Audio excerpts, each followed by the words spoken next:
Earthquakes are a common thing in Japan. These natural disasters can reach a magnitude 9, where 1 is a light push and 9 can destroy entire cities.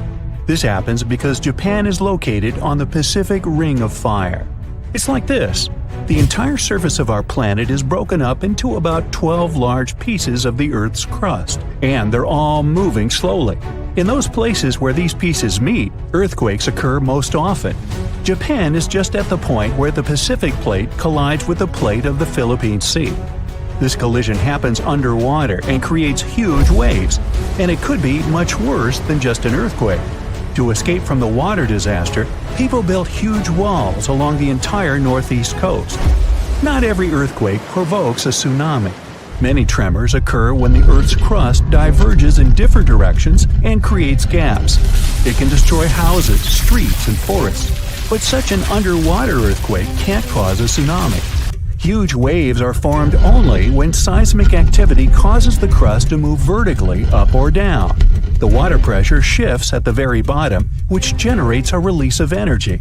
This energy pushes the water and creates a tsunami. By the same principle, you can start little waves when you throw a stone into the water, and such vertical earthquakes often occur off the coast of Japan. First, a wave forms. It's gaining speed and increasing in size. Its height can reach about 40 feet, almost as tall as a 5-story building.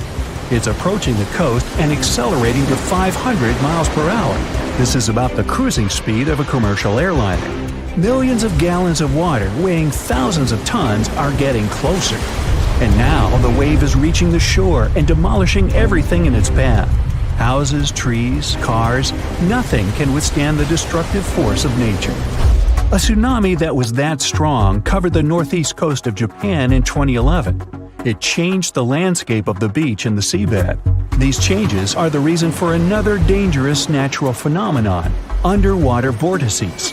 Whirlpools draw in everything that is nearby. They used to build dams along the coastline to protect coastal villages, but the wave force easily destroyed these walls. That's why, after the disaster of 2011, they decided to create new large-scale protection in Japan. They spent more than $10 billion in several years on it. As a result, they created about 440 massive walls all along the coast.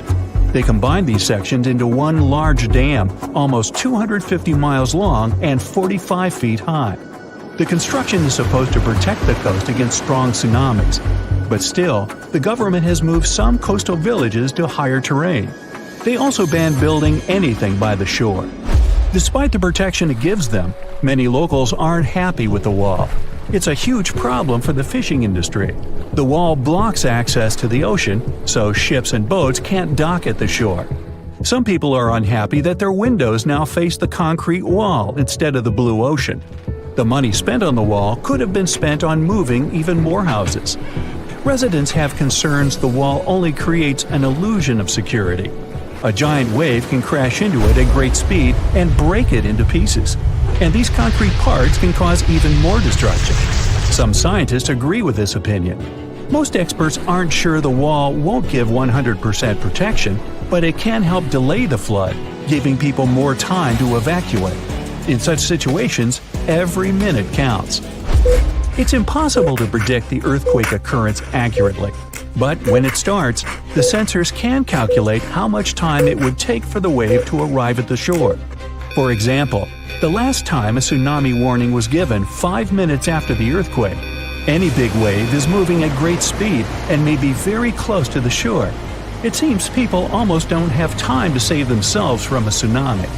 Fortunately, the citizens of Japan are ready for this.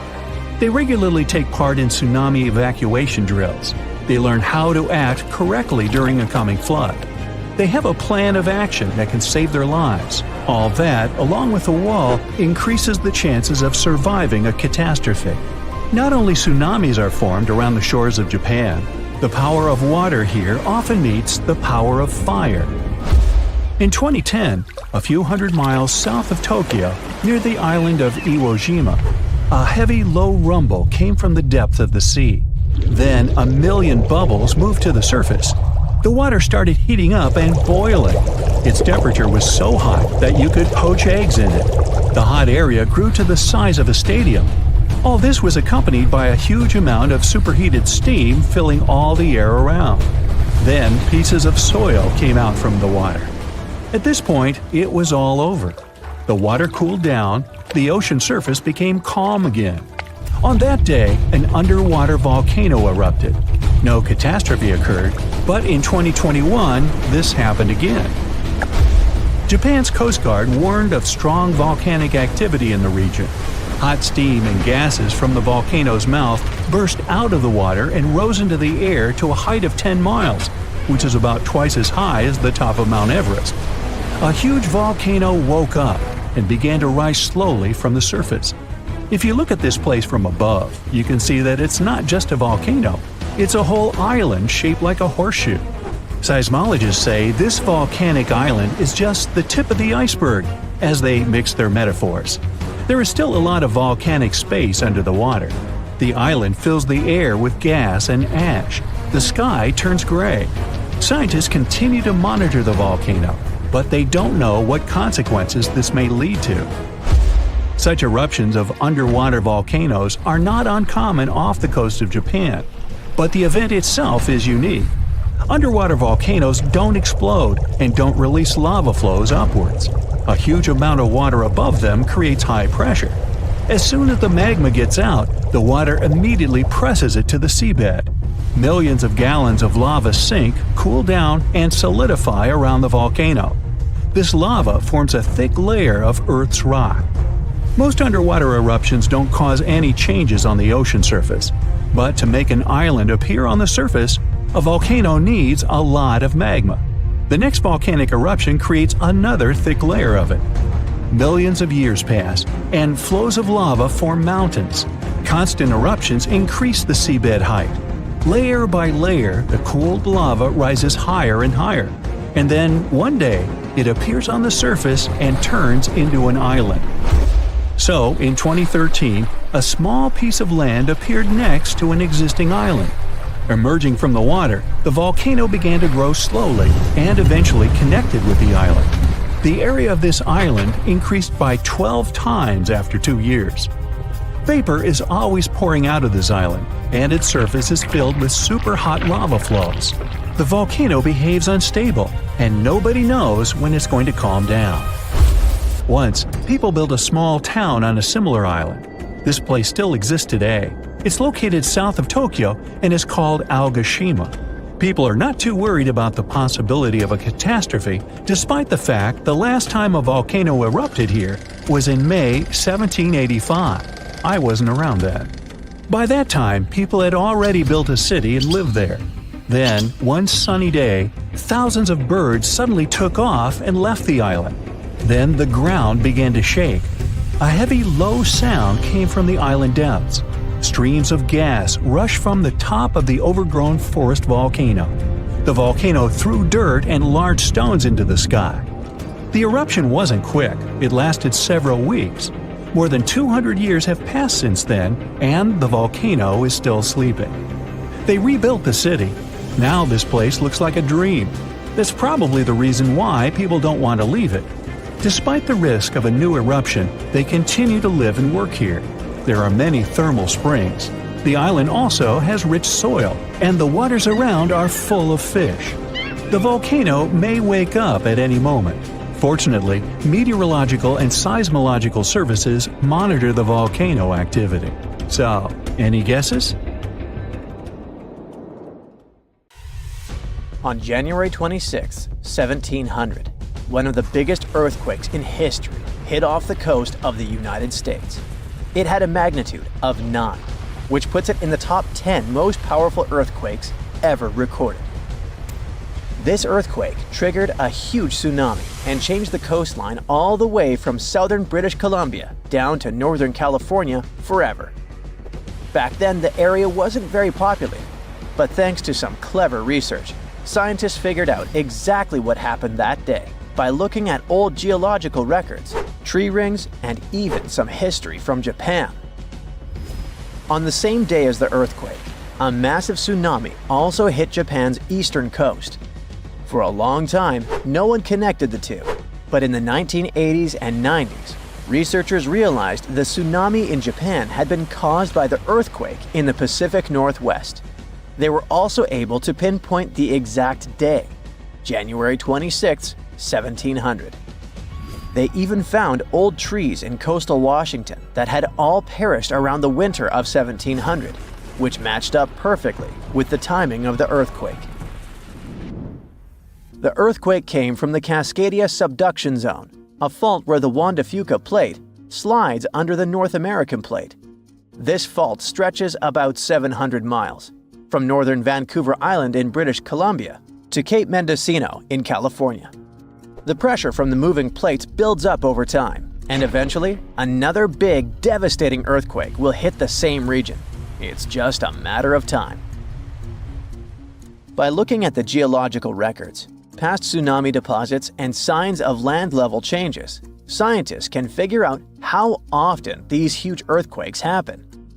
Emergency planners have been preparing for the next big quake, often calling it the big one. Scientists believe earthquakes in the Cascadia subduction zone happen every 200 to 1,000 years.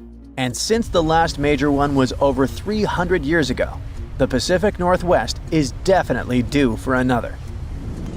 When it happens, the earthquake is expected to be as big as the one from 1700. But this time, it'll affect around 15 million people. The devastation will be severe. Buildings will collapse, roads and runways will crack, and bridges will fall. Communication in and out of the area will be cut off. But the worst part? The earthquake will trigger a massive tsunami that might hit parts of the Washington coast in as little as 10 minutes. It's not a matter of if, but when the Cascadia subduction zone will break. When it happens, it will be the worst disaster the U.S. has ever faced. Worse than the Hurricane Katrina or Superstorm Sandy. It'll impact an enormous area, stretching from southern British Columbia all the way down through Oregon to northern California. That means millions and millions of people will be affected. Fairchild is considered a backup staging area for handling the aftermath of the earthquake, with Grant County International Airport in Moses Lake being the main one. For those who will survive the initial quake and tsunami, the aftermath could be just as disastrous. Aftershocks will follow, and transportation will be a mess. Roads will be damaged or completely blocked, airports will shut down, and most of the main routes, like Interstate 5, will have bridges destroyed. This means food and water supplies will be cut off, and it will be incredibly difficult for help to get in or for people to escape. Gas pipelines will most likely be damaged too, and restoring them could take anywhere from a few days inland to weeks or even months along the coast. Power outages will be widespread within 100 miles of the coast throughout the entire Pacific Northwest. And water could be out for 3 to 7 months. Even telecommunications will be down for 2 to 3 months across the Pacific Northwest, Alaska, and even parts of East Asia. The good news for eastern Washington is that it will mostly avoid the worst of it, thanks to natural barriers between the west and east sides of the state. The tsunami may hit the Columbia River Gorge, but it will lose energy quickly because of a sandbar under the river. The Cascade Mountains will absorb much of the earthquake's impact, so the east side won't feel it as strongly. And since eastern Washington won't get hit as hard, it'll be up to them to handle the aftermath of the quake. That means helping western Washington, taking in refugees from the areas that got destroyed, and delivering supplies to where they're needed. Scientists have looked at other major 8.0 to 9.0 magnitude earthquakes like the ones in Chile in 1960, Alaska in 1964, and Sumatra in 2004, and Japan in 2011. These kinds of quakes can shake the ground for anywhere between 6 to 10 minutes, and that's a long time for the ground to be shaking. Such quakes are super intense because they happen close to Earth's surface, so it's not just a quick shake. It's a long, strong one that can cause a lot of damage. If the Cascadia earthquake and tsunami were to hit tomorrow, over 13,800 people could lose their lives, and about 107,000 people could be injured. The economic toll in Washington, Oregon, and California could top $70 billion. To put that into perspective, we can compare these numbers with some other major earthquakes. In Chile's 1960 earthquake, about 1,650 people lost their lives. The 1964 Alaska quake resulted in around 140 lives lost. The 2004 Sumatra earthquake and tsunami took the lives of an estimated 280,000 people. And the 2011 Japan earthquake and tsunami caused over 20,000 casualties. Authorities know about the dangers of the Cascadia Fault, but even with all the planning, no one can say for sure what will be needed when the big quake hits. Right after the earthquake and tsunami, the areas outside the immediate disaster zone won't be able to help much because roads and airports will be destroyed, and resources will be limited. How can we deal with this kind of disaster and its effects? We don't have all the answers yet. Right now, let's focus on the Cascadia subduction zone. It's a huge fault line that stretches about 620 miles from Vancouver Island to Cape Mendocino in California, sitting about 93 miles off the coast. It's like one tectonic plate is slowly sliding under another. When the plates are close to the surface, about 18 miles deep or less, they get stuck because of friction, kind of like pushing two rocks together. Over time, this creates a lot of pressure. When the pressure finally becomes too much, the plates slip, causing a massive earthquake. This is called a megathrust earthquake, and it can be huge. Below the area where the plates are stuck, there's a zone where the plates move really slowly. We're talking about just a few inches every few months. This slow movement helps to release some of the pressure, but it also builds up more pressure on the parts of the fault that are still stuck. This means that over time, it increases the chances of a huge earthquake happening. These massive quakes, called Great Subduction Zone earthquakes, can be stronger than magnitude 8.5. Megathrust earthquakes are the biggest earthquakes that happen.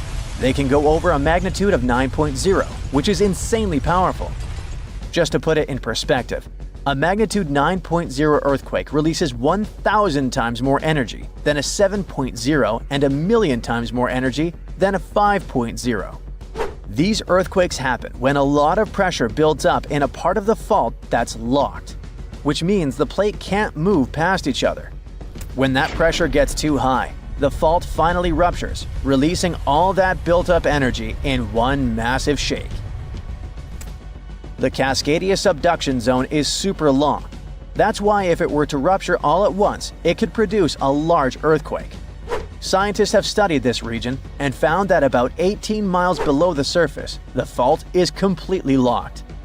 The plates there aren't sliding past each other. But deeper down, the plates start to slide more smoothly, causing less friction. This is important because it tells us how much stress is building up in that locked zone, and how it could eventually lead to a major earthquake. You have friends over for dinner. You set your drink on the counter and go help your friend set out some desserts. When you get back, you notice the liquid in your cup. It's sloshing around and the ice cubes look like ships on a rough sea. Now you feel it too. On the ceiling, the chandelier is swinging like mad. Then you hear someone scream, "Earthquake!" The house and everything in it is rocking back and forth. You try to run for cover, but the shaking keeps you stuck in place, fighting to keep your balance. The cabinets look possessed, and glasses and dishes fly out and smash on the floor. The bookshelves topple over, and everything hanging on the walls sways and falls off. You duck under the dining room table, trying not to get hurt on all those broken dishes. Yeah, you've been through earthquakes before, but none like this. Checking your phone? Typical, no signal. You can't believe what's about to happen. The screams get louder, and suddenly the whole house collapses. The biggest earthquake ever recorded happened in Chile in 1960. Disaster came in the afternoon, just when everyone was out enjoying themselves. To cause serious life-changing damage, you need to have a magnitude of around 7 or so on the Richter scale. This one was 9.5. This part of Chile is smack dab on the so-called Ring of Fire, the most active volcanic and seismic area in the world along the Pacific Rim. The initial shaking lasted around 10 minutes, and after 2 days, many aftershocks were still strong enough to set off a volcano in the south of the country. But that's not where it ended. The earthquake unleashed a series of tidal waves all over the Pacific Ocean, with some reaching over 80 feet high. The waves and earthquake were so strong that they even affected Hawaii, Japan, and the Philippines. It caused around $500 million $1960 worth of damage. Many were left homeless. Much of their infrastructure was smashed too. Buildings as far as the eye could see were toppled, and debris piled everywhere. Scientists estimate that this earthquake was so powerful, it shifted the Earth's axis, making our days 1.26 microseconds shorter. That might not seem like a lot, but think about it. Just one natural disaster was strong enough to make time move. Many of the coastal cities were flattened and floods were widespread. The economy spiraled downward. According to studies, if this earthquake happened today, it caused more than $20 billion in damages. So what would happen if an earthquake twice that size hit without warning? For starters, you'd likely feel the effects even further away. Tidal waves wouldn't just hit the coasts of Japan and the Philippines. They would move even further to China, Korea, Vietnam, and even Australia. And those waves would be significantly higher than 80 feet, perhaps double that. That's like 8 giraffes piled on top of each other, surfing your way.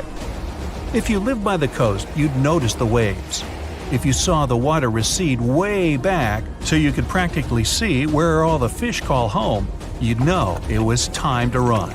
Chances are that a tsunami's heading your way. Say it really happens. You're caught under the wreckage, not knowing what's going on. You manage to free yourself and escape to the fresh air. And you're not alone, because all the houses in the neighborhood have turned into piles of bricks and rubble. The bridges have also collapsed, leaving people stranded on either side. You look around, dust yourself off, and rush to find help. Fire trucks and ambulances drive between the broken-down cars and rubble. You try to make it to your car, but the aftershocks are still hitting, and you're getting tossed to the sidewalk. With all the cell towers down, you can't call anyone on your phone. Your knees are shaking, but you manage to power through. Once you reach your car, you see it crushed under a boulder, like a giant soda can. You continue on foot and eventually reach downtown. It looks as if some giant got angry and knocked all the buildings down. You push forward and try to see if you can find some help. Without warning, your phone vibrates. You check it and see 1,000 notifications about a 20-magnitude earthquake. You're still shaking, but that's all you. The ground is still for now. Uh-oh. You hear something in the distance, racing towards you. To your right, you see tidal waves as tall as buildings charging at you. Still in shock, not knowing what to do, you now come to your senses and run. You don't even know which way to go. There's a tsunami right behind you, and in front of you are broken down buildings with rocks and concrete still falling everywhere. Wait, there's a building that's somehow still standing. You need to get on top of that thing. You reach the elevator, but it's jammed. Not surprising. You bolt up the stairs as fast as you can, tripping on broken glass and plaster, but always managing to get back up. You look out a window and see the water. It's so close. You're nearly at the top. A few more flights and… whoosh. The water forces its way into the building and drags you down at least 2 floors. You can barely see anything. Still, you know you must swim up. But the water keeps forcing you downwards. After about 30 seconds, you manage to swim your way out and continue climbing to the top. You scramble to the top floor and collapse on the roof. You're safe for now. The tidal wave is still going strong, plowing its way through the ravaged city center. Your phone is now waterlogged and useless. You have a perfect 360-degree view of your town covered in water and debris. The ground starts to shake again. Maybe you'll just sit around until this is all over, waiting for the rescue helicopter. But then, a loud explosion that almost breaks your eardrums shakes the ground even more. Off in the distance, smoke is rising, and soon it covers the entire sky. Darkness hides the morning sun. That's when you can see lava shooting up into the air and landing nearby. The lava forms into a river, flowing its way into town block by block. With this much seismic movement and the high intensity of the earthquake, the world's tectonic plates have shifted so that magma is pushing its way to the surface. From the earth, steam begins to vent. Then the heat hits you. You see the magma cover the ground like a blanket, eating up every car in its way. What's worse is that the magma is melting the foundations of the buildings that managed to withstand the earthquake and the tsunami. The buildings in the distance are now sinking and collapsing into the raging lava pool that's replaced your town. One by one, every building descends. That means, the building where you're standing is also swaying. It's about to fail. That's when you see the light. You look up and see a helicopter above in the distance. You wave your arms, run around, jump, anything to get noticed. And it works. The chopper makes a few circles and finally drops you a rope ladder. As you're lifted in the chopper, you take a good look at the world below you as it wriggles around like noodles in a strainer. You land a few miles out and are immediately treated by a doctor in an emergency triage center. You were one of the lucky ones. A year later, the tsunami water has receded. The lava that flowed inland has cooled. But all that magma permanently changed the ground below it, and the whole town is gone. The disaster has thrown the entire country into a financial nightmare that'll last decades. It takes months to survey the town, making sure there's no dangerous electrical wires or busted gas pipes anywhere. They're rebuilding your town farther inland from where the old one was. In other towns, they rebuild directly over the ruins. In others, they just decide to move everyone to a nearby city. So, since 2000, the world has been hit with more than 1,700 earthquakes with magnitude greater than 5. Many happened around the Ring of Fire, located around the Pacific Ocean. In North America, the biggest threat is the San Andreas fault line, which can create an earthquake of a magnitude higher than any other, earning it the spine-tingling nickname, the Big One. The potential destruction of California is a terrifying prospect that could have unimaginable consequences. But the big one is just the beginning of what's to come. Bad news! Scientists have predicted an earth-shattering event that will occur in 2030. Like it or not, there's a 70% chance that we'll experience the big one, and it will be an earthquake with a magnitude of 6.7. The San Andreas fault line will cause the big one. But what is scary is that we can't predict it. On the other hand, a massive earthquake occurs every 100 years. This means there's always time to prepare for a natural disaster. If we traveled back in time, we'd see a few significant earthquakes like the ones that wiped out San Francisco and Fort Tejon. Buildings made a long time ago are not quake-proof. They will collapse. Even if they survive, you should not enter them. But buildings are not the most dangerous part. You should watch out for electrical lines and gas pipes. Your hill house might be lovely, but it is extremely unsafe. During quakes, the hill can turn into a massive landslide that will destroy everything in its path. Say goodbye to road trips because all the roads will be ruined. You should have some spare water and food since you won't be able to go to the supermarket. This disaster won't be cheap.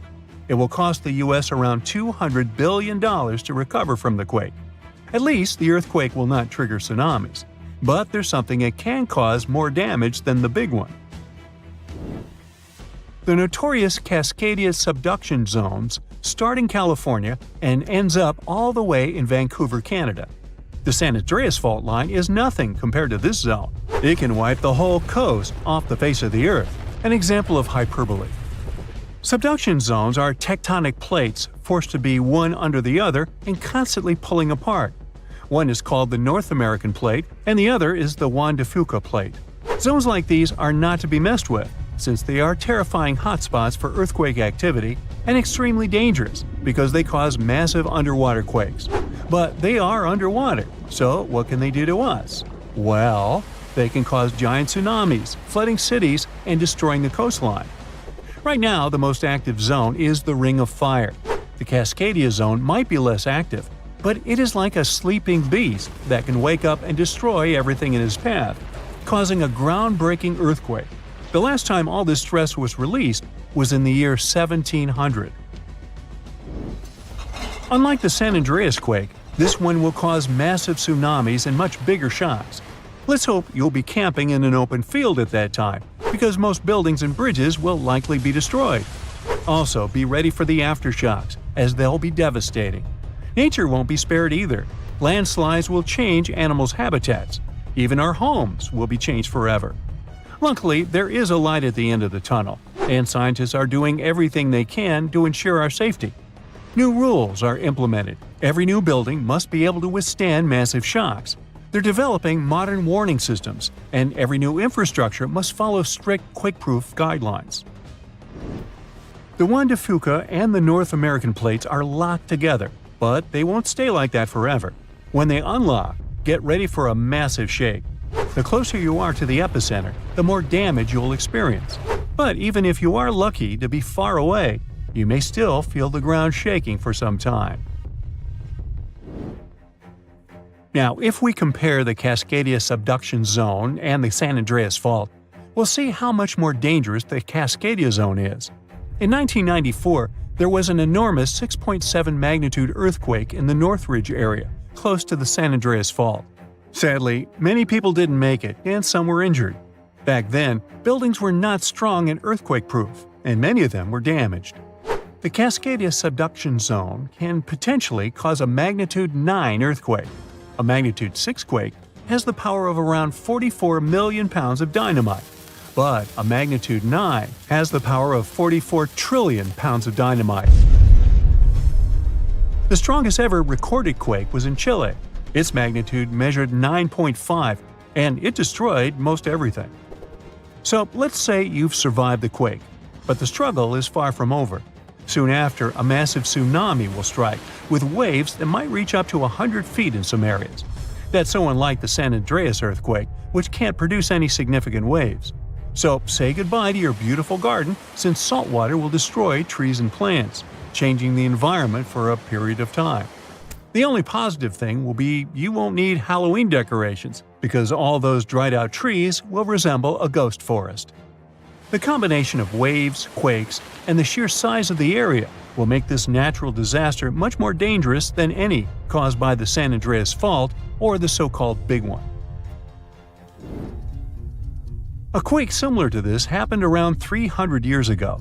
Many more have been recorded in the past 3,500 years, proving that they continually occur every 400 to 600 years. So, technically, we have around 100 to 300 years before the next big one hits. We still have no idea how exactly the Cascadia subduction zone works, because we discovered it in 1970.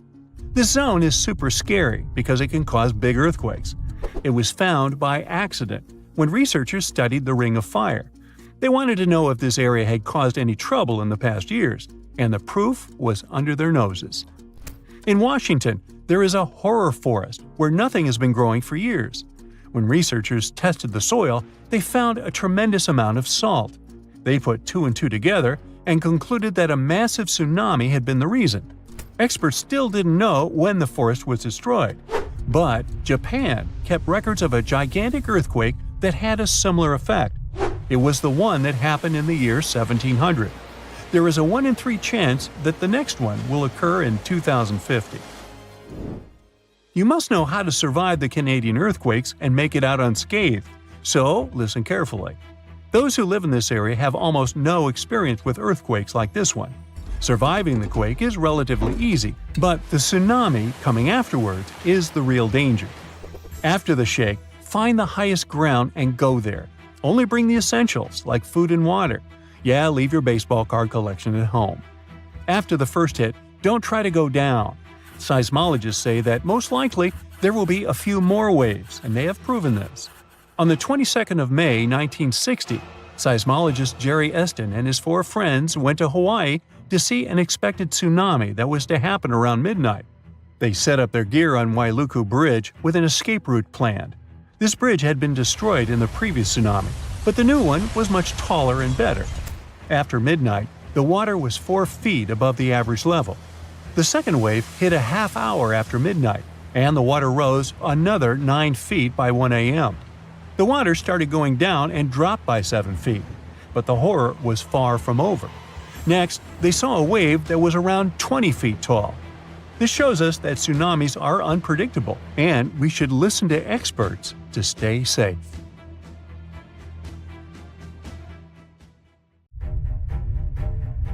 There is a powerful force hiding underground where tectonic plates meet, and one forces another under it. This happens in the Pacific and Indian Oceans.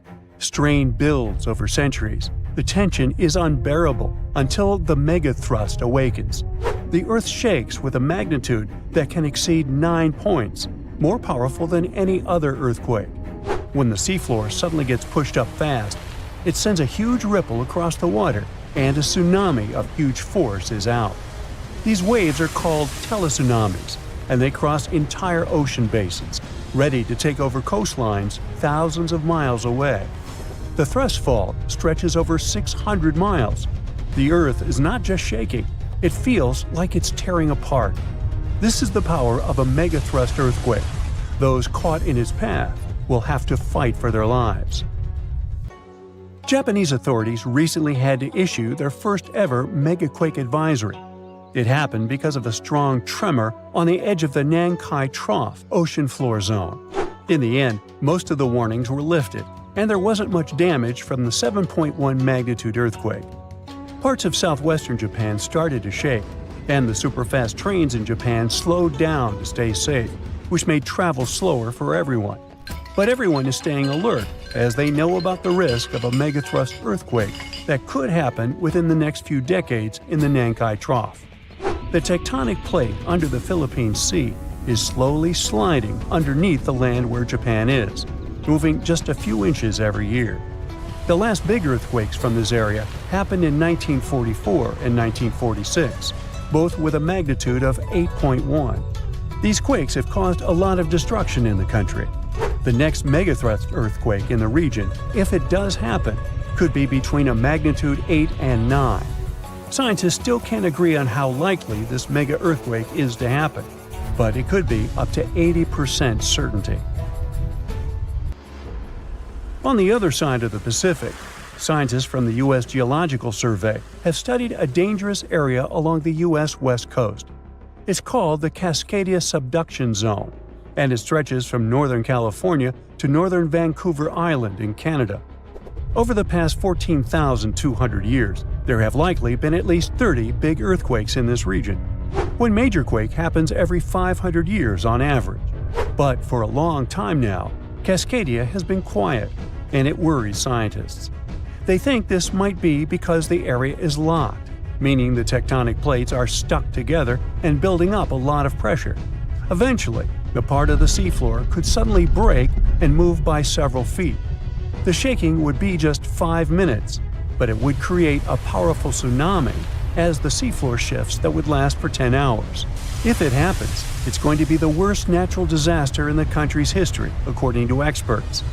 The ground on some inland hills could turn into something like quicksand. This would cause the hillsides to slide and crumble, taking down roads and bridges.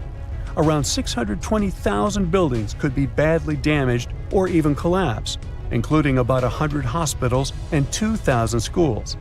People in Washington state might have to take care of themselves without help for 2 weeks, finding food, water, and shelter on their own. Scientists are studying slow slip events, where the tectonic plates move very slowly over weeks or months, releasing some energy but not enough to stop a big one. Every time the magnitude of an earthquake goes up by just one number, the energy it releases is 40 times bigger. So we'd need about 1 million small earthquakes every day for 500 years straight to release the same energy as one huge magnitude 9 earthquake. But these small earthquakes might be clues that a bigger earthquake is coming. To better monitor the Cascadia Fault, experts are mapping the fault more accurately and adding better monitoring tools offshore. Scientists receive over $10 million to install seismic sensors and seafloor pressure gauges on a fiber optic cable off the coast of Oregon. The goal is to be ready to warn people and potentially save lives when a big earthquake strikes. A sharp megathrust earthquake happened in this part of the world in 1964. It went down in history as the Great Alaska Earthquake and had a magnitude of 9.2. It lasted for more than 4 minutes, making it the most powerful earthquake in the history of the US and North America. The ground shook so hard that it caused huge cracks and landslides. In Anchorage, many houses, buildings, and roads were destroyed because they weren't built to handle such a big earthquake. In some places, the land was permanently changed. For example, the coastline near Kodiak and Hinchinbrook Island was lifted by 30 feet. In other areas, like Gerwood and Portage, the ground sank by 8 feet. They had to rebuild roads higher so they wouldn't be flooded by the time. A huge 27-foot tsunami wiped out the entire village of Chiniga. Many coastal towns were heavily damaged, not just by the earthquake, but also by tsunamis and the fires that followed. After the main earthquake, there were thousands of smaller aftershocks for months. A moderate earthquake of magnitude 4.4 shook Los Angeles in August 2024. Once it was over, the LA Fire Department checked around the city and didn't find any major damage or anyone hurt. In the nearby city of Pasadena, which is close to the earthquake's epicenter, a water pipe burst inside City Hall and everyone had to leave the building. Thankfully, there was no danger of a tsunami. The best we can do to avoid panic in such situations is to be prepared. Japan is one of the places on Earth where earthquakes happen the most because it sits on the edges of 4 tectonic plates. Around 1,500 of these earthquakes each year are noticeable. Because of this, the people in Japan have learned to live with earthquakes. The 1950 law set a rule that buildings should be able to handle earthquakes up to a magnitude 7 without falling apart. An update 30 years later said that buildings should only have minor damage in such earthquakes and still work as usual. But if an earthquake is even stronger, the law says the building's main job is to not collapse and save people's lives. At the most basic level, buildings are made stronger with thicker beams, pillars, and walls so they can handle shaking better. Another technique is placing special pads made from materials like rubber at the base of a building. Some buildings are even built on thick layers of padding that separate them from the ground completely, which helps protect them during an earthquake. A skyscraper might sway back and forth a lot, moving up to 5 feet. To stop it from getting damaged, engineers can add something called dampers every second floor all the way to the top. These dampers are like giant bicycle pumps, but instead of air, they're filled with liquid. When the building shakes, the dampers push against the liquid inside them. Even though the liquid doesn't squish very much, it can still absorb some of the shaking. When they're building tall skyscrapers, engineers try to make the structure as simple and balanced as possible. This means having each floor the same height and placing the support columns evenly. But sometimes, architects who design skyscrapers don't want to make these compromises because they have creative ideas for how the building should look. Then they have to find compromise solutions. For example, Tokyo's Skytree Tower, one of the tallest buildings in the world, is designed in a futuristic style but also includes special features to protect it from earthquakes. It has a central pillar, like in traditional Japanese pagodas, and seismic dampers that help absorb the energy from an earthquake, keeping the building safe. An earthquake in Indonesia began in 1829 and lasted a mighty 32 years. It reached its climax in 1861 and hit a magnitude of around 8.5. It was caused by the tectonic plates below the island slowly clashing against each other. Researchers discovered that the quake had been building for some time after analyzing the coral in the area. They found it was being periodically exposed to the open air. That was caused by the gradual earthquake moving the land up and down. Scientists call these decades-long silent earthquakes slow slip events. A single lightning bolt can warm the air to around 54,000 degrees Fahrenheit. The heat makes the air expand quickly, creating a shockwave or boom, which we know to be thunder. There are close to 3 trillion trees on Earth. That translates to roughly around 422 trees for every person. Before humans, the number was nearer to 6 trillion. Almost 70% of the Earth's surface is covered by water, which on average is around 2.5 miles deep. 97% of Earth's volcanoes lie underwater, as well as the mid-ocean ridge, a massive mountain range that is over 40,000 miles long. Humans have mined around 190,000 tons of gold from the planet. Experts predict there is around 20% still left to be mined, but this figure is constantly changing. The world's largest active volcano is in Hawaii. Called Mauna Loa, it's over 2.5 miles above sea level. Given that most of it is underwater, the volcano's summit is a staggering 11 miles from its base. That's the same length as over 160 football fields. The highest ever recorded temperature on Earth was a sweltering 136 degrees Fahrenheit. It was recorded in El Azizia, or modern-day Libya, on September 13, 1922. The lowest temperature was a chilling minus 129 degrees Fahrenheit, recorded at Russia's Vostok station in 1983. Earth is the 5th largest planet in the solar system, behind Jupiter, Saturn, Uranus, and Neptune. It has a circumference of roughly 25,000 miles, and it would take the average person around 8,300 hours to walk around the face of the Earth. The separation between Earth's land masses would make such a trek almost impossible, though. It takes 365.25 days for the Earth to orbit the Sun. Because our calendar years only have 365 days, we add an extra leap day every 4 years to make up for the difference. Russia is the largest country on the planet, with a total area of about 6.5 million square miles. It encompasses more than 1/8 of the Earth's inhabited land area, but still has a relatively small population given its size. Earth is the only planet with one moon. Mercury and Venus have no moons, while every other planet has 2 or more. Earth is over 4 billion years old. Scientists calculate this by looking at the planet's oldest rocks, as well as meteorites that have crash-landed. They used meteorites as they were formed at the same time as Earth, when the solar system was forming. The ground we walk on is basically recycled.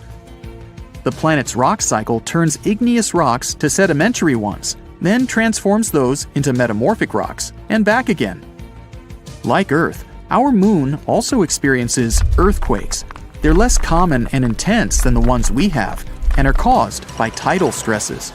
A tidal stress is basically the relationship between the gravitational pull of the moon on the Earth and that of the Earth on the moon. Despite being the 5th largest continent, Antarctica holds 70% of the planet's fresh water and about 90% of its ice.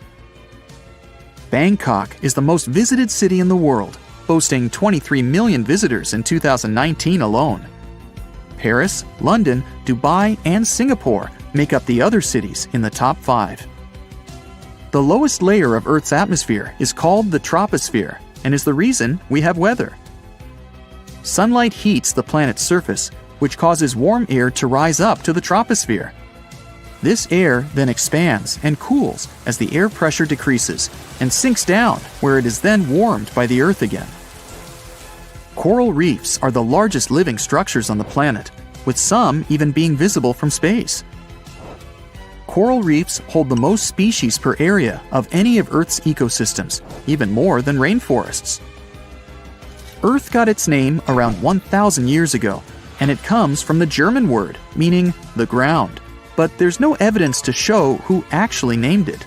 Of all the planets, Earth is also the only one which is not named after a Greek or Roman deity. The deepest point of the ocean is the Mariana Trench. It's a whopping 7 miles below sea level. Coastlines cover about 20% of U.S. land, but are home to more than 50% of the U.S. population. The Earth isn't actually a sphere. It's more like a squished ball that bulges at the equator. The bulge is caused by the force of the Earth spinning, which makes the north and south poles slightly flat. The Earth spins on its axis, which is basically an imaginary straight line. Earth has seasons because the axis is tilted, causing the sun's rays to hit different parts of the planet more directly, depending on the time of year. If the sun was as tall as a standard door, the Earth would be around the size of a nickel. The Earth's rate of rotation is gradually decreasing. It's happening so slowly that it would take as much as 140 million years for the length of a day to increase to 25 hours. Get equipped for any season with brand new Brightside merch. Click the link and grab your print. The biggest animal on Earth is the Antarctic blue whale. It can reach lengths of 100 feet and weigh up to 400,000 pounds, which is around the same as 33 elephants. The temperature at the center of the Earth is around the same as the surface of the Sun, at almost 10,000 degrees Fahrenheit. Earth is around 10,000 times older than humans. Earth is around 4.5 billion years old, whereas humans have been around for, at most, 450,000 years. There are around 34,000 known species of fish. The actual number is way higher though, as a whopping 95% of our oceans still haven't been explored. America's Route 66 is longer than the journey to the Earth's core. The distance to the core is roughly 2,000 miles. Route 66 is almost 2,500 miles. The Earth is made up of three main components: the crust, the mantle, and the core, which is divided into the outer core and the inner core. Scientists have estimated that there are around 8.7 million species on the planet. Out of this, between 1 to 2 million of these species are animals. But roughly 86% of land species and 91% of fish have yet to be discovered by humans. Ancient astronomers used to think that the Earth was the center of the universe. For 2,000 years, they believed the Earth to be static, while other bodies traveled in orbit around us. In 1543, Copernicus published his sun-centered model of the solar system. Earth is the densest planet in the solar system. The density varies across its different crusts, but the planet's average density is just over 3 ounces per cubic inch. Mount Everest is the highest point on the planet. Its peak is the highest altitude above sea level at around 5.5 miles. Each year, 1 septillion crystals of snow fall on Earth. That's a trillion snowflakes. Snow covers about 31% of Earth's land area each year. Of Earth's water, only around 3% is fresh water. The other 97% is salted. Of that 3%, about 2% is frozen in ice and glaciers. So, less than 1% of the planet's fresh water is actually in lakes, rivers, and underground. The world's largest inland body of water, or lake to us normal people, is the Caspian Sea. It has an area of 140,000 miles squared. The world's deepest lake is Lake Baikal in Russia and is 5,300 feet deep. Earth's atmosphere is roughly 78% nitrogen and 21% oxygen, with small amounts of water vapor, carbon dioxide, and other gases. No other planet is believed to have this much oxygen, which explains why Earth is the only planet where life has been discovered so far. Apart from the Moon, there are 2 asteroids in co-orbital orbits with Earth, sometimes called Earth's second moon. 3753 Cruithne is an asteroid that looks like it's following the Earth in orbit, but it's actually following its own path around the Sun. 2002 AA29 is another asteroid which makes a horseshoe orbit around the Earth that draws it close to the planet every 95 years. A magnitude 15 earthquake has the potential to completely destroy our planet and evaporate all the water in a matter of seconds, leaving Earth uninhabitable. Over 500,000 earthquakes happen annually, but none have a magnitude of 15. 90% of quakes occur in the terrifying Ring of Fire zone located around the Pacific Ocean. The ground there is like jello. It shakes almost constantly. The most powerful earthquake to have ever struck Earth had a magnitude of 9.5. That much power can lengthen or shorten the day. But there's probably an earthquake in the confines of your own home now caused by a speck of dust landing on a table. but it has a power of negative 15 magnitudes. Earthquakes happen when tectonic plates move. They're like Lego pieces that are not properly secured, and when they move up, down, or hit one another, the ground also moves, triggering earthquakes. This tectonic energy acts like a battery. It stores energy for a long time, up to 500 years. When this stored energy is released in a sudden burst, the consequences are horrifying. Even the strongest structures submit to this relentless force that leaves a trail of destruction in its path. In some instances, earthquakes can even trigger tsunamis, amplifying the chaos. Such a crazy amount of power can split the ground open and cause severe damage. The strength of an earthquake is measured by the Richter scale, but now it's being replaced by the moment magnitude scale. When there's an earthquake, we hear about how strong it is. It's usually from 1 to 10. Luckily, we haven't had a Richter scale earthquake yet. The most powerful earthquake to have ever happened in modern history occurred in Chile in the 60s. It was around 9.5 on the Richter scale, and it altered Earth's rotation and messed up the length of the day by around 2 milliseconds. It also triggered a massive tsunami and affected a vast area of 155,000 square miles. The Richter scale doesn't actually have a limit. Still, anything above 25 doesn't need measuring, because if that ever happened, we would simply turn into dust, and nobody would care to measure this disaster. As we said, the strongest earthquake had a magnitude of 9.5. If this magnitude had been just 0.5 stronger, it would have created a ruptured line 2,174 miles long. That is almost 7 times the size of Wyoming. A magnitude 11 earthquake would create a crack halfway around the world. Massive tsunamis would hit coastal areas, destroying everything, and Earth would get into a massive environmental crisis. If you love hiking, you would have new mountains to explore, created by the terrifying earthquake. Even the temperature would increase because of volcanic eruptions and the resulting greenhouse gases. It would turn our planet into a hot oven. The safest places would be far away from any buildings, seas, oceans, and mountains where there would be a low chance of a landslide. Countries unprepared for earthquakes would be totally destroyed, and cities would turn into piles of rubble and dust. Going up on the Richter scale would only make things worse. But don't worry, an earthquake of that power is impossible. Earth's crust doesn't have enough energy to produce such earthquakes.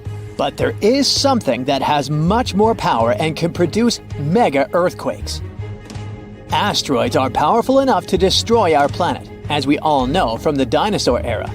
That asteroid was around 6 miles long, and it caused massive damage to the planet.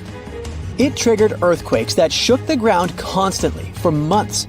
These terrifying quakes were about 50,000 times stronger than the Chile earthquake. They also triggered a tsunami that was 30,000 times more powerful than the Indian Ocean tsunami. And the latter was one of the most devastating tsunamis to have ever struck Earth. The earthquakes caused by the asteroid had a magnitude of 11, making it the most powerful and scariest natural disaster ever. And let's hope it stays that way. The Indian Ocean tsunami affected only certain areas of the world. Meanwhile, the asteroid tsunami affected every part of the world and had 33-foot-tall waves. Even if you had traveled to the most remote place on Earth, you wouldn't have been able to hide from this Grim Reaper. A 15-magnitude earthquake wouldn't be 15% stronger than the Chile earthquake. The scale doesn't work like that. It would be around 100 million times more powerful than a 9.5 magnitude quake. It could make all the water on Earth evaporate, leaving us devastated and without any H2O to survive. All ecosystems would collapse, all food chains would be broken, and only some super strong bacteria would probably survive the impossible. That is only a fraction of the frightening things that could happen. The ocean is like the AC for our planet. Without it, Earth would be super hot. The ocean also serves as a shield from the sun's powerful rays. It acts as a heat absorber and cools Earth. Scientists think that the most dangerous thing would be the inability of Earth's crust to survive the violent shakes of the 15-magnitude earthquake. If our planet miraculously survived and didn't turn into dust, there would be massive openings in its crust. The ground would become gelatinous. It would randomly move up, down, left, and right, and no building would survive that. Our civilization would be brought back to the Stonehenge era. Tectonic movements like this are devastating. A similar thing happened in Japan when tectonic plates moved 165 feet from each other and then snapped back together, creating a 9-magnitude earthquake. No place on Earth is immune to this bone-chilling natural phenomenon. Still, certain places have higher chances of being destroyed than others, like the Ring of Fire, where 90% of earthquakes happen. This is a place where earthquakes are almost everyday occurrences. The Ring of Fire is located in the Pacific Ocean. It forms a ring around the continents that surround the Pacific. There, several tectonic plates meet, creating highly unstable ground. To make the problem much more terrifying, 75% of active volcanoes are located in this area. 90% of dormant volcanoes are also there, making this place extremely dangerous. Scientists carefully study this region to find a way to predict when the next earthquake might strike. The Ring of Fire is not the only place at risk of earthquakes. In California, along the San Andreas fault line, 2 tectonic plates have been storing power for more than 200 years. The San Andreas Fault is 715 miles long and has the potential for a massive earthquake. This region has its fear of violent earthquakes like the one that happened in San Francisco in 1906. It had a magnitude of 7.8 on the Richter scale. Scientists' predictions are terrifying. They say that the chance of a 6.7 magnitude earthquake is very high in the area. If all hell starts to break loose, you should know how to survive. Avoid anything that might fall on you, like windows, closets, or unstable ceilings. The official phrase from emergency experts is drop, cover, and hold on. Stay low to the ground. Hide under something stable like a table, and remain there until the shaking stops. Make sure to stay in your shelter for another minute or two, just in case there are aftershocks or loose debris. Use your nose and smell for gas. If you do smell it, don't turn the lights on or do anything that might ignite it. Stay strong and be safe. You rub your eyes, trying to make sense of everything. Perfect circular holes in the bottom of the ocean floor off the coast of Big Sur in California. You have no idea how this happened, even though you're a marine biologist who's been practicing it for years. You go through some of the old records and find out that these holes have been around since the 90s. In 1999, a ship-mounted sonar conducted a survey and found 5,200 of these pockmarks, or large holes over 500 square miles, on the ocean floor. They look like moon craters underwater. You contact your team and get the robot ready to go down and explore the scene and bring back a few samples. You and the team drive to the coast and hop on the boat. You're sitting inside controlling the robot with a joystick. Your teammate sets the robot in the water and drives it down. Everything seems normal near the surface, but as the robot goes lower, the pockmarks start appearing. A bunch of boats swift past you, making you lose your balance and focus. The robot turns on the flashlight so you can see better. But as it goes lower, the resolution is less crisp. It almost reaches the bottom, and the holes are smooth and nearly perfect circular shapes. Some of these holes that were visible in the sonar reading measure more than 30 feet across and 15 feet deep. You show the rest of your teammates the images, and they're shocked. The robot continues swimming, but there appear to be more holes all around. Many of them are too small for the scanner to capture from above. These microdepressions are steep and have sort of tails going in a certain direction. It's possible that the currents underwater played a role in their shape. Everywhere the robot swims, there are new holes all around. After a couple of hours, the robot goes back to the boat with some samples. You take them back to the lab and study them. The robot clearly captures images of human trash, but the samples don't indicate anything alarming for now. Despite the fact that 1/3 of the pockets are filled with trash, there's still no explanation of how they were formed. It's late at night and the rest of your team heads back home. You're passing out in the lab, still trying to find some answers. You wake up the next day, and while cooking breakfast, you get this idea that maybe these holes are gases venting out, which could be harmful to marine life. You quickly get the robot and sail out to the ocean once more. This time, you didn't even think about calling your teammates. You place the robot in the water and get behind the screen to control it. The robot descends to the bottom of the ocean and does a survey. So far, the holes still seem to be covered with trash.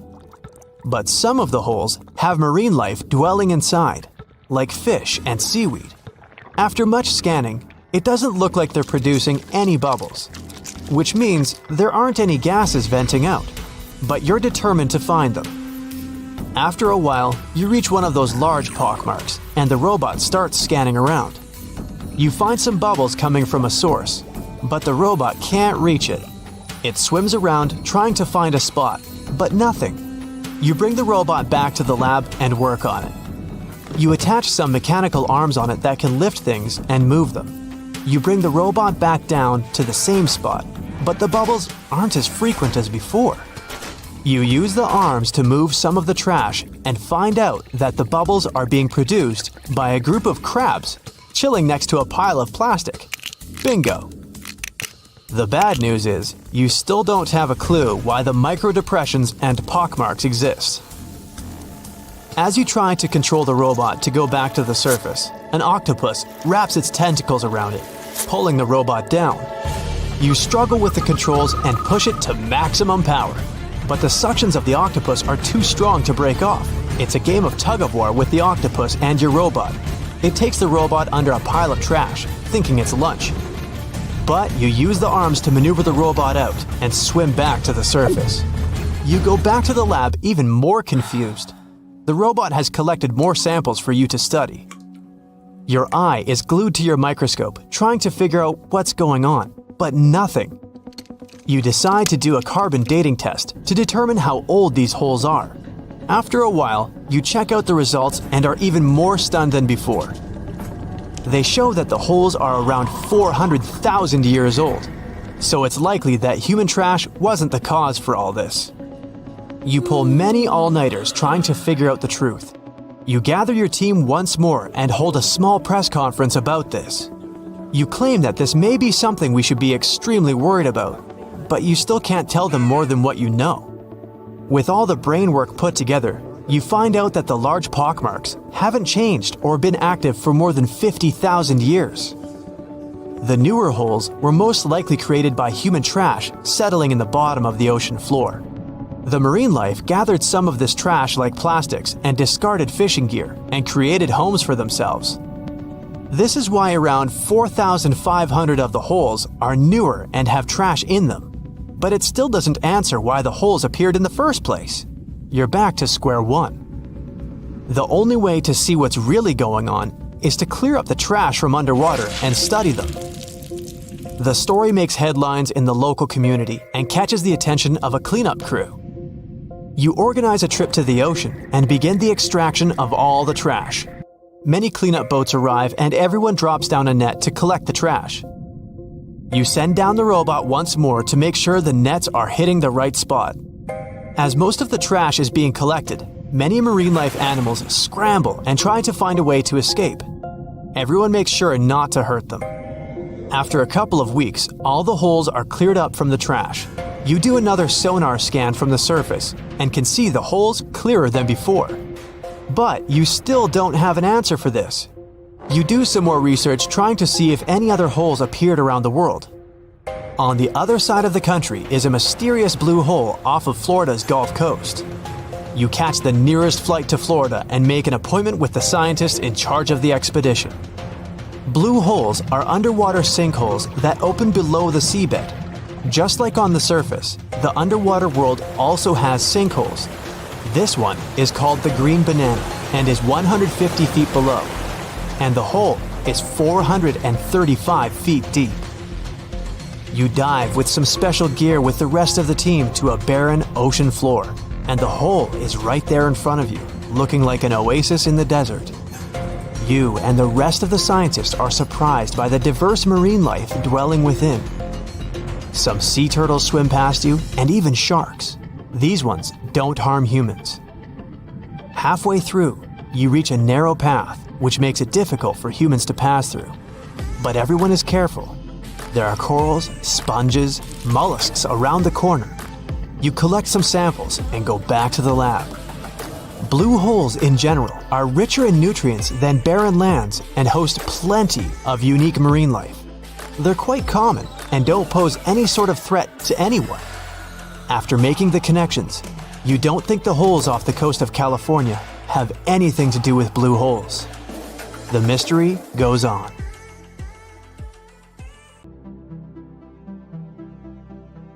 Back in 2018, the biggest active underwater eruption ever happened, at least the one that we could officially record. Scientists followed earthquakes that struck the area in the western Indian Ocean off Madagascar. Between 2018 and 2021, over 11,000 earthquakes struck a small island called Mayan between Madagascar and Mozambique. The strongest one had a magnitude of 5.9. Until then, this area had been pretty peaceful. There had only been 2 earthquakes recorded over 50 years. Along with regular earthquakes, there were also some unusual seismic hums, like earthquakes at pretty low frequencies, forming deep underground.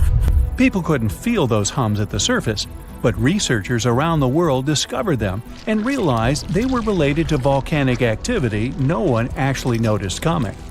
Something strange happened. That underwater eruption created a giant skyscraper-sized volcano.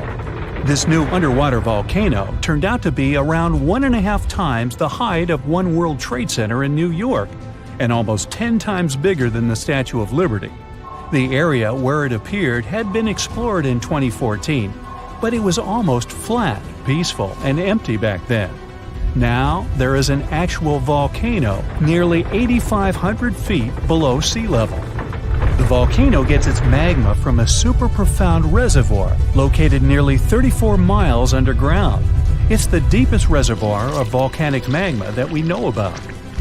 The Earth has layers, and the middle one is kinda chunky. It's very much like peanut caramel filling many chocolates have. Research shows there are probably hunks of oceanic crust deep inside the Earth's liquid mantle. They're stuck there, creating large lumps in something that was supposed to be a smooth layer. Our planet has a rigid outer layer. It includes a hot upper mantle and cracked crust. The hot mantle moves and churns all the time, making the crust at the surface move too. This way, the oceanic crust dives into the depths and makes huge magma plumes go up toward the planet's surface. Scientists even found an ancient piece of the Pacific Ocean hundreds of miles underneath China. Those are the old remains of the Pacific seabed from long ago, and they were pulled downward below Earth's surface into the mantle transition zone. This rocky slab that used to be at the bottom of the ocean is made of the crust and some solid parts of the upper mantle. Most of the volcanic activity on our planet happens where we don't even see it, under the surface of the ocean. About 70% of all volcanic activity happens in the oceans, and mostly in the area of the South Pacific, with over 1,100 volcanoes squeezed into that area. Coastal cliffs, mountain changes, soils, and sediments that line valleys. These are only a small portion of the rocks on our planet. Oceans hide so much more deep down below the Earth's surface. In between the Earth's surface and its core is the mantle.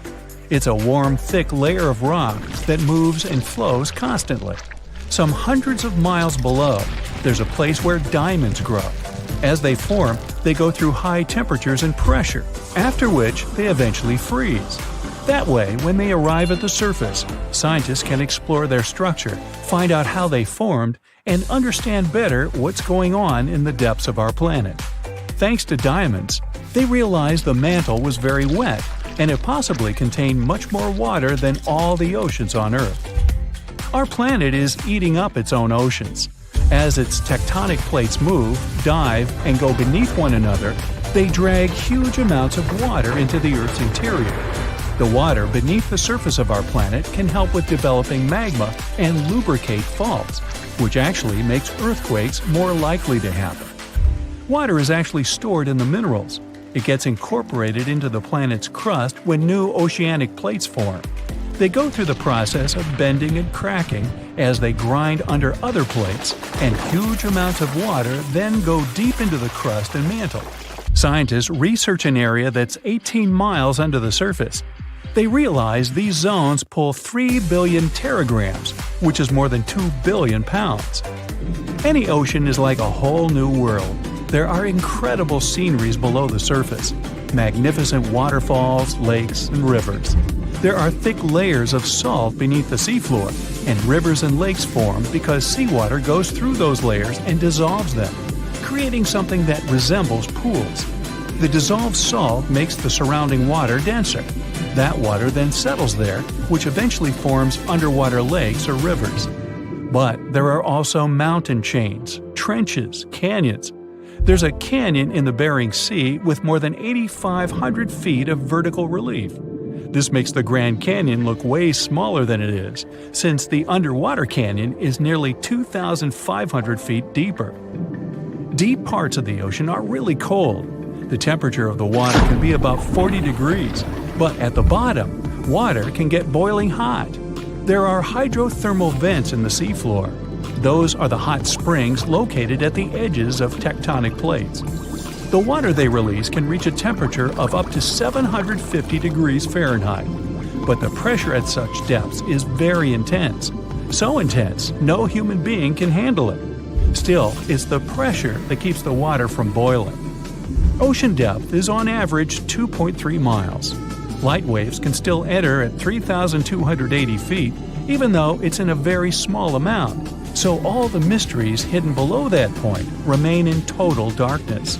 The actual illuminated part of the ocean goes until 600 feet. Even though the sun gives us light, most of our planet is dark all the time. It's all because of the oceans, covering over 70% of our planet. The loudest sound that came from an ocean, and of the loudest sounds ever recorded, came from an ice quake. It was so loud, researchers picked it up by sensors more than 3,000 miles away. There was a seismic activity that made frozen ground break down. The Antarctic ice sheet is bigger than the continental part of the United States and Mexico together. A big iceberg from Antarctica holds over 20 billion gallons of water, which could make a 5-year water supply for 1 million people. Humans can generally drink sea ice, although we can't drink seawater. As time goes by and the ice ages, the brine trapped between ice crystals drains out. That way, ice becomes fresh enough to consume it. If all the ice sheets and glaciers we have on the Earth melted at the same time, the sea level would rise another 260 feet, which is just a little shorter than the Statue of Liberty, the height of a 26-story building. Clams lived long enough to tell us more about oceans past. Ancient mollusks could live for more than 500 years. To learn more about a tree, you can use its rings to see how old it is. To learn how old a mollusk is, you can examine its rings within the shell and tell. This is also how scientists get information about the ocean, climate, and whatsoever. Clams can help take a look at what happened about 1,000 years ago. The Earth doesn't have 4 but 5 oceans now. The new one, called the Southern Ocean, was officially recognized only a few months ago. It borders the Atlantic, Pacific, and Indian Oceans, so scientists couldn't agree if it's really a new ocean or just part of the colder regions of these 3. We don't only divide oceans on maps, each has different conditions for unique marine species. For example, the Southern Ocean has leopard seals, orcas, minke whales, emperor penguins, and other animals that live in cold, icy seas. It's also home to krill, small creatures that look like shrimp and are food for many bigger animals that live there. Life on our planet started about 3.5 billion years ago. I wasn't around then. It's still a mystery how and when exactly, but some theories say life could have first emerged in the depths of the ocean. A few years ago, scientists found microscopic tubes and filaments within rocks formed about 4 billion years ago. These rocks are fragments of ancient oceanic crust. Also, these tiny tubes and filaments are similar to microbes that can still be found on hydrothermal vents in deep parts of the ocean. The idea is these living cells found conditions to stay alive in tiny rocky pores inside the chimneys of those vents, and started the amazing adventure of the evolution of life on our planet. For hundreds of years, people in the US have reported hearing strange, loud booms. These mysterious sounds are called skyquakes. And yep, it's a real thing. If you've ever heard a loud, distant booming noise that definitely wasn't a thunderstorm or a car engine backfire, congrats, it looks like you've experienced a skyquake yourself. People report them all around the globe, from the US to India and Japan. They go under different names, and we still don't know why exactly they happen. Sometimes these booms come together with earthquakes. People heard them during the New Madrid earthquakes in the early 19th century and up until January 2020. Those who've experienced them describe skyquakes as a rushing or rolling noise. Famous American writer James Fenimore Cooper described it more poetically as the lake speaking to the surrounding hills, which sent back the echoes of its voice in accurate reply. Sometimes these mysterious booms happen in cold weather instead of during earthquakes. One of the skyquake hotspots is near Lake Seneca in New York.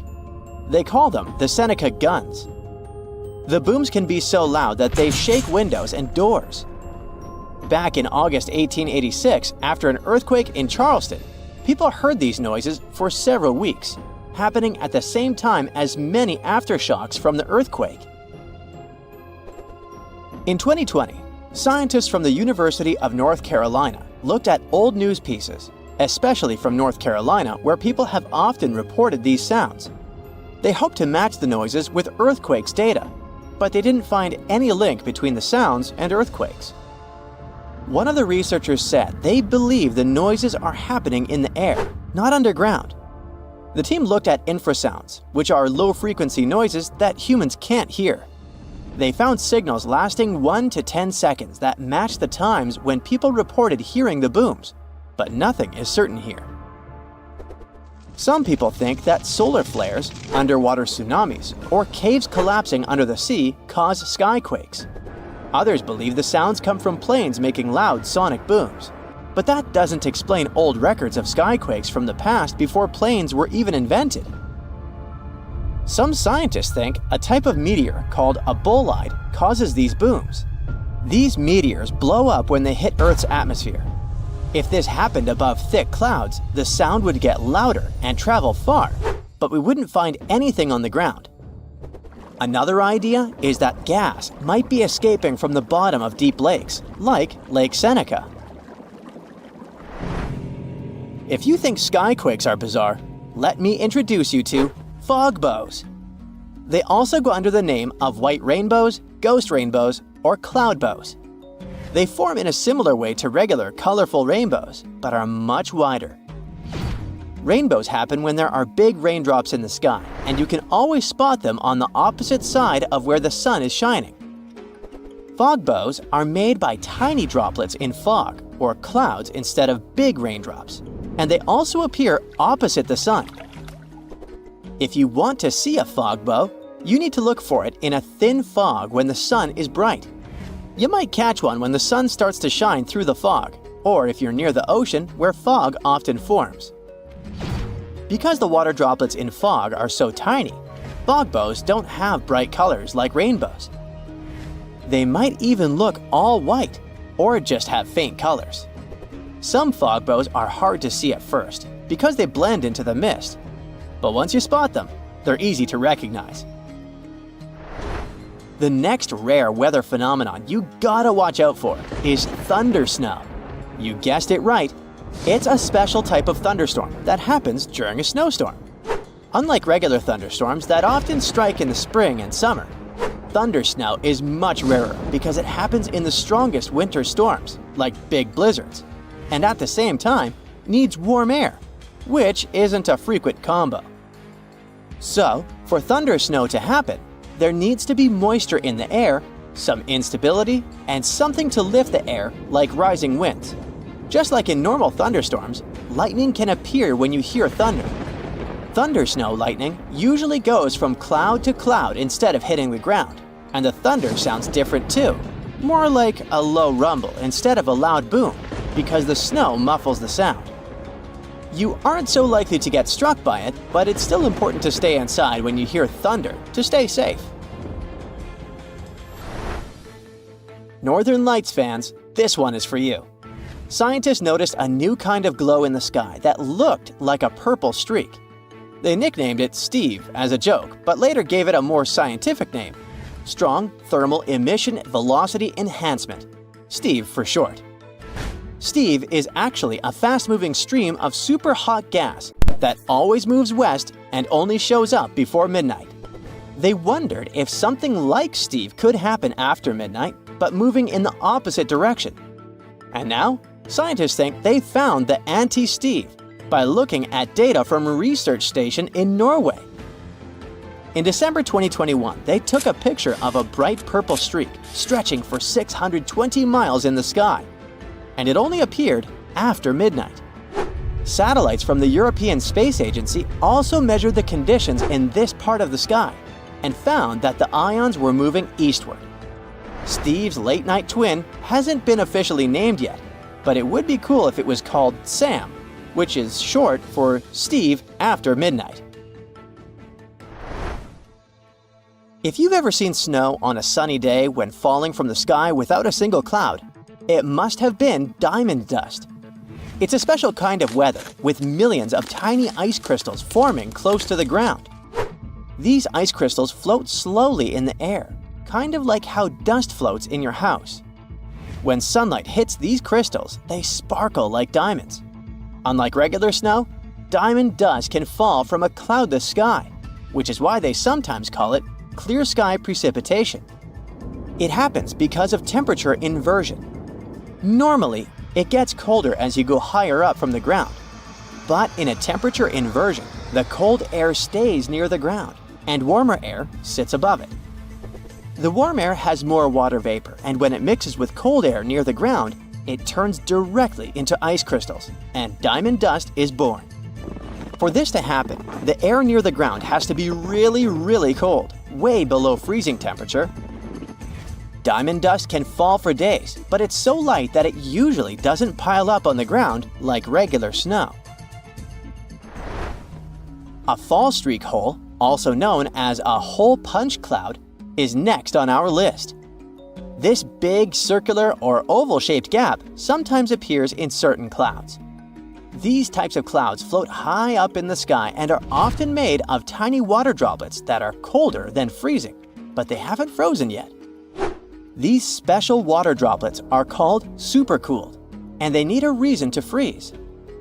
Ice crystals give them that reason. When a plane flies through the cloud, it can bring those ice crystals into the cloud. Once the ice crystals are there, the supercooled water droplets freeze quickly, get bigger, and start to fall from the ground. This creates a hole in the cloud, and as more nearby droplets freeze, the hole gets bigger and spreads outward. Any tornado is scary, but a fire tornado takes the horror to a new level. These bad boys are spinning towers of flame and ash that form when there's extreme heat, strong winds, and uneven ground. The intense heat from the fire causes hot air to rise quickly. Cooler air from the sides rushes in to replace it and creates strong winds. When winds from different directions meet, it makes the fire spin like a tornado. It gets stronger and can even create its own weather. It pulls in flames, ash, dirt, and anything in its path. The winds can reach speeds of over 140 miles per hour, and these fire tornadoes can last for more than 20 minutes. There's something really bizarre going on at these 12 points scattered across the Earth. The vile vortices, as they're called, are these creepy spots over the Tropic of Cancer, the Tropic of Capricorn, and the North and South Poles, where weird forces seem to take over. You've probably heard of the most famous one, the Bermuda Triangle. It's believed that more than 50 ships and 20 airplanes have mysteriously disappeared in this area, which is located between Florida, Bermuda, and Puerto Rico.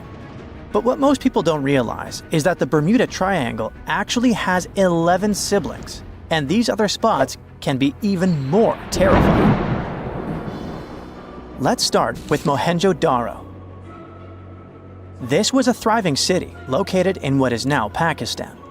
Built around 2500 before the Common Era, this urban center was once home to about 40,000 people. But then, suddenly, people abandoned it by the year 1700 before the Common Era. In the 1940s, an archaeologist discovered 39 human skeletons at the site, which fueled the theory that the city was invaded by some other civilization at some point. But honestly, it's hard to confirm that, since archaeology doesn't really explain the city's sudden destruction or the disappearance of its people. It's led to a bunch of bizarre theories. One of them talks about an ancient extraterrestrial race that might have lived there, and a malevolent wind that swept through the city. Another ancient city with a similar mystery is the Great Zimbabwe. Its construction began in the 11th century, and at its peak it housed up to 18,000 people. But for reasons we'll probably never fully understand, it was abandoned in the 15th century. Archaeologists were really interested in this place, and that's when things got even weirder. They found 8 of these birds, now called the Zimbabwe birds. These soapstone sculptures were found sitting on stone columns that were over 90 centimeters tall. Nothing like them has ever been found anywhere else, and their meaning is still a total mystery. Some think each bird represents a new king, but other theories suggest they were ancient animals very dear to the people who lived there. Adding to the mystery, local legends talk about a strange, short man who's sometimes seen wandering around, but he always disappears before anyone can get close. Then there's Easter Island, another one of the 12 vile vortices. It's located in the eastern Pacific Ocean, and it's famous for its nearly 1,000 enormous statues called moai. We still don't know what they mean, or how they were made. Some of them are almost 30 feet tall and weigh as much as 80 tons. Today, it wouldn't be that tough to move and carve these statues, but we're talking about a period between the years 1100 and 1680. So nobody really knows how they did it. Some specialists believe these statues were carried across the island, while others think they were pushed on log rollers. But the most bizarre theories suggest extraterrestrials were involved. Algeria is another land rich in ancient mysteries, and one of the most fascinating is something called the Jeddars. These are 13 monuments with square stone bases and angular mounds, built between the 4th and 7th centuries. But the weird part is, no one knows their purpose. One of them had an inscription in Latin, but it was so worn down that the message was nearly impossible to read. The best guess so far is that these monuments were probably tombs for royalty, although no one knows exactly who was supposed to be buried there. What we do know is that there are many myths related to strange disappearances in the region. The next mysterious spot is located south of Tokyo in the Pacific Ocean, and it's called the Dragon's Triangle. Does that name ring a bell? Yep.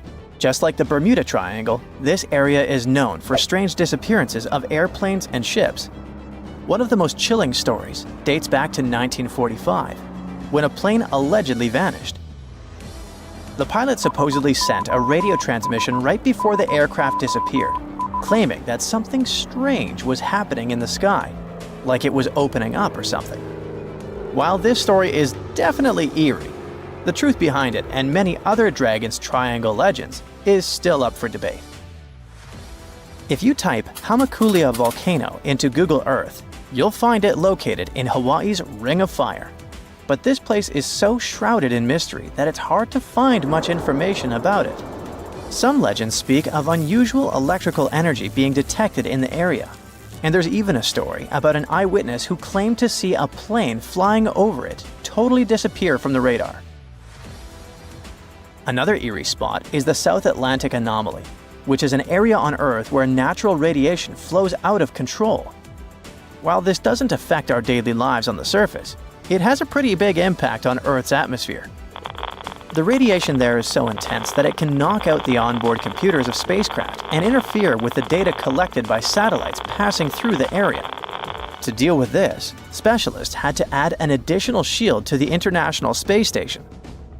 The South Atlantic anomaly is also linked to a weird event that astronauts experience called cosmic ray visual phenomena. They've reported seeing random flashes of light or shooting stars out there in space, but it's all just some kind of illusion.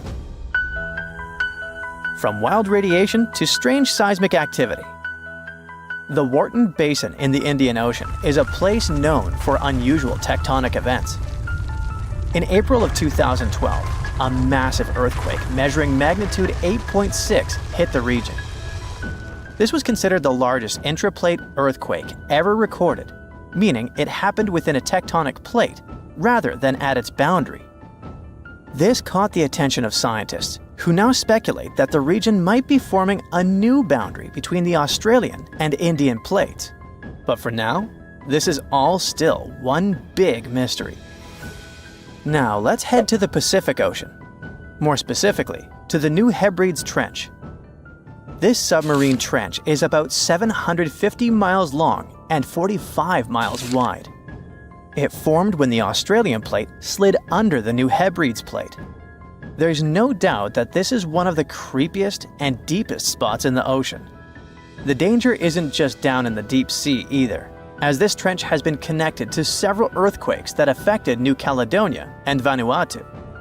This area also has some strange features. For example, when scientists explored it, they didn't find a single grenadier fish down there. This type of fish is one of the most common deep-sea creatures you would expect to see in trenches around the Pacific. So why aren't they around the New Hebrides Trench? Maybe they know something we don't. The two remaining vile vortices are the North and South Poles. These two are on the opposite ends of the planet, but they share one thing in common: strange disappearances. One of the most famous stories from the North Pole happened in 1897.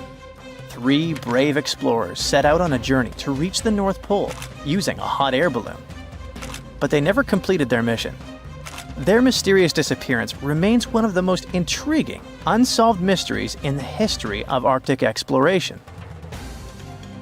The South Pole is also known for similar mysteries. It's believed that hundreds of people may be buried beneath the snow and ice of the coldest continent on Earth. Even with all the advancements in technology and knowledge, the South Pole can still be extremely dangerous for anyone who ventures there. The temperatures can drop to almost minus 130 degrees Fahrenheit, and the winds can get up to 200 miles per hour. And that's definitely enough reason to stay away. Now that you're familiar with the 12 vile vortices, let me tell you something even stranger. If you look at a map, you'll see that these places are arranged in a way that looks pretty similar across the globe. Here's the weird part. If you connect these spots where unexplained events have occurred, you actually form the geometric shape of an icosahedron. This could be just a huge coincidence, but the fact that these mystery spots align with this shape makes them even more intriguing. The strongest earthquake ever to strike east of the Mississippi River that happened over 200 years ago was never over, according to some scientists. Most earthquakes last seconds to minutes, and the official record breaker so far is a silent one in Sumatra that was going on for 32 years. This slow slip event triggered a massive quake and a tsunami. So if it's true that the New Madrid earthquake is still sending aftershocks, we'll have a new top name for this sad list. The earthquake started in December of 1811 with a powerful quake in a sparsely populated part of northeast Arkansas. They felt the shaking almost 1,000 miles away in the White House, and the tower bells were ringing in Boston, even further away. It even made the mighty Mississippi flow backward for a few minutes over new waterfalls formed by shifted ground. The town of New Madrid, Missouri, completely disappeared in the disaster. The Earth wouldn't stay still until the end of January the following year, when things got serious again. a massive quake hit, this time near the junction of the Ohio and Mississippi rivers, right in the Missouri boot heel. Geologists believe it was a rupture on the New Madrid Fault, putting even more strain on the nearby Reelfoot Fault. Just when people thought it couldn't get worse, another 2 weeks of trembling passed, and the Reelfoot Fault snapped deep beneath New Madrid. Down in Tennessee, about 15 miles south of New Madrid, the ground uplift created Reelfoot Lake. Steamboats were chugging along the river, with thousands of trees floating and acres of woods torn apart by the quake. In St. Louis, Missouri, which is 160 miles away, buildings were badly damaged, and chimneys fell in Cincinnati, Ohio, 400 miles away. People all the way in Montreal, Canada, over 1,000 miles away, felt the earthshake. Seismologists have registered about 200 small earthquakes in the New Madrid seismic zone every year since 1974. Some researchers believe that up to 30% of those were aftershocks from those big quakes back in 1811 and 1812. In parts of the U.S. where there's not much tectonic action going on, these aftershocks could keep rumbling for years, maybe even centuries, after the big ones hit. Aftershocks are the Earth's way of releasing all that built-up stress from the main quake. When the ground shakes from the first earthquake, it puts a lot of pressure on the rocks nearby. And when those rocks can't take it anymore, they crack, causing even more shaking. That's the aftershock. And they can be pretty intense, especially right after the main quake, but weaken over time. Not all scientists agree that contemporary earthquakes have to do with those from 200 years ago. We mostly associate faults with those lines where Earth's plates meet. But there's a whole network of those right under the center of the North American plate. They're like relics from 750 million years ago, when North America was part of a supercontinent called Rodinia. When Rodinia started to break up, it left behind these rifts, weak spots in the Earth's crust that run deep beneath the modern Midwest. It could explain the earthquake action. An international team of geologists decided to take a fresh look at 3 major earthquakes that shook North America and end the debate.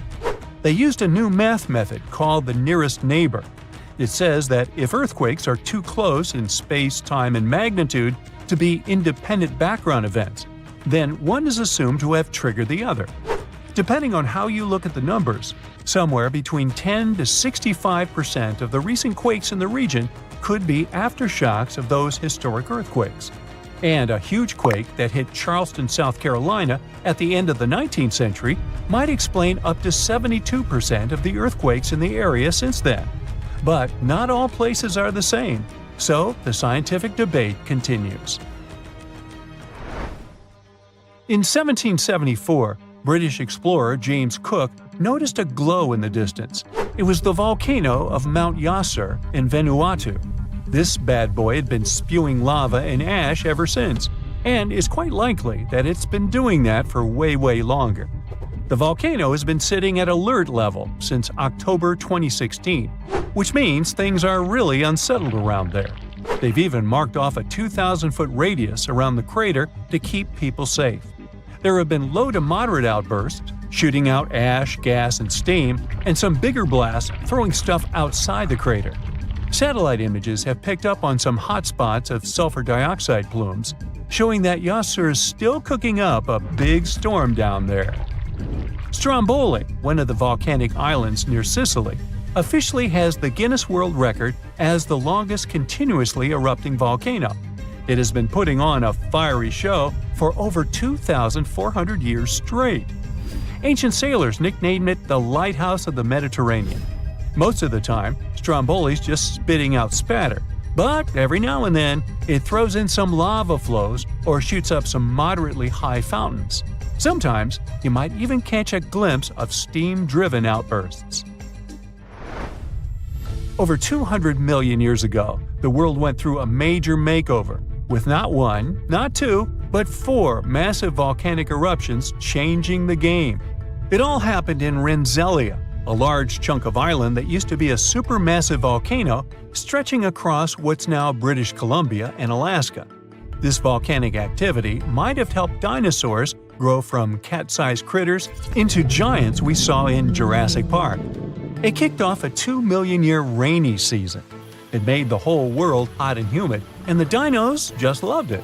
Researchers dug deep into sediment layers beneath an ancient lake in China to uncover these secrets.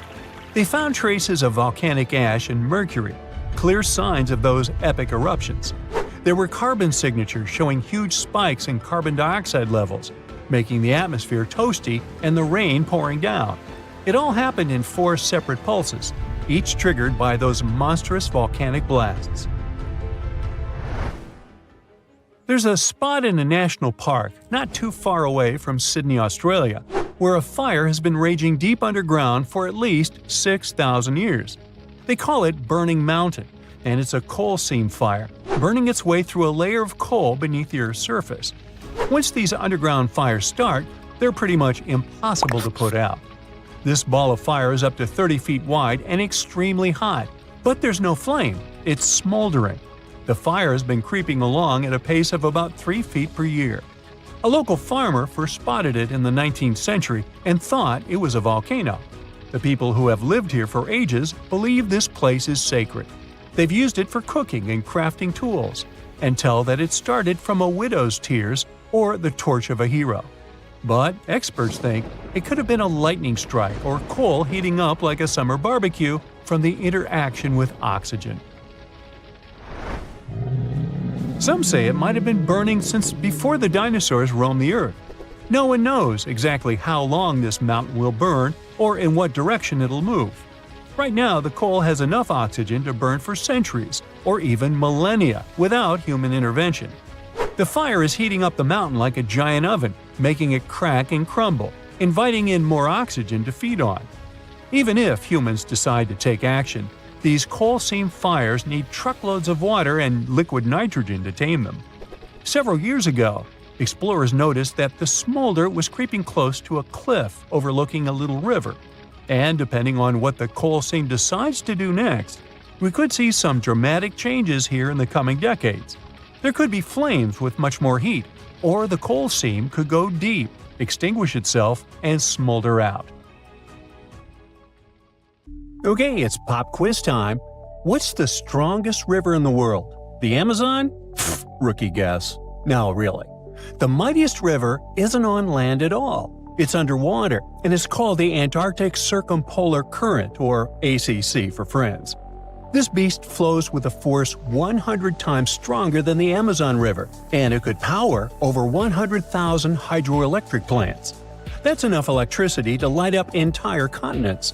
But this underwater juggernaut doesn't just flex its muscles for fun.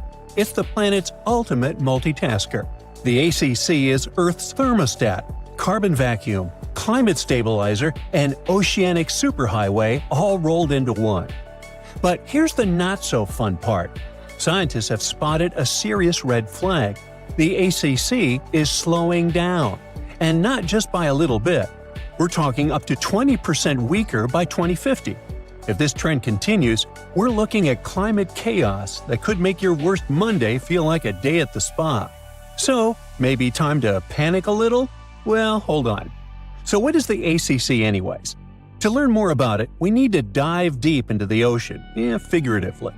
The Antarctic Circumpolar Current is the only ocean current that flows all the way around the planet, hugging the cold continent of Antarctica like a belt of water. Unlike other currents that get tripped up by continents, the ACC has a clear racetrack, nothing but open ocean, so it flows uninterrupted through the Drake Passage between South America and Antarctica. It moves an astonishing 3.6 billion cubic feet of water per second. That's so much water we couldn't find anything to compare it to, sorry. The ACC is driven by ferocious westerly winds, moving eastward to connect the Atlantic, Pacific, and Indian Oceans into one continuous supercurrent. It also plunges into abyssal depths, connecting shallow, intermediate, and deep waters into one giant, swirling blender of oceanic energy. Now, to put it simply, it may be too late for that, but I'll try. The ACC is the glue that is keeping all of our planet together. It plays a starring role in the thermohaline circulation, or global conveyor belt, if you don't want to sound lame. This is the system that redistributes heat, carbon, and nutrients around the globe. To make it all work, the ACC pushes nutrient-rich deep water to the surface in a process called upwelling, feeding plankton, krill, whales, and eventually sushi on your plate. That means if you love seafood or care about ocean food chains at all, you should really start paying attention. Without this nutrient cycling, marine life from the bottom to the top of the food web suffers. Now, here's the cool part. While it's busy playing waiter to the sea, the ACC is also doing our laundry. Well, sort of.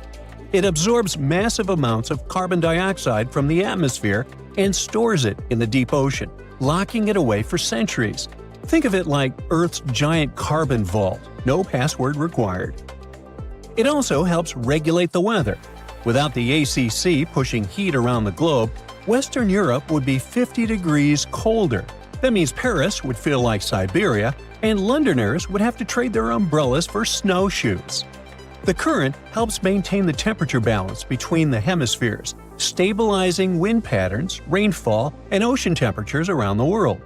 Even hurricane patterns could change because warm ocean surfaces are a key ingredient for cyclone formation. Mess with the currents, and you might be dialing up stronger, weirder storms. So, why is it slowing down?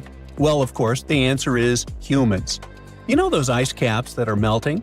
Well, in Antarctica, where our friend the ACC lives, there's so much ice that if all of it melted, the Earth would rise more than 200 feet. That's taller than Cinderella's castle. What's worse, 60% of all the fresh water in the world is frozen in that ice. While that much water melting is already terrifying, it's the freshness of the water that really messes things up.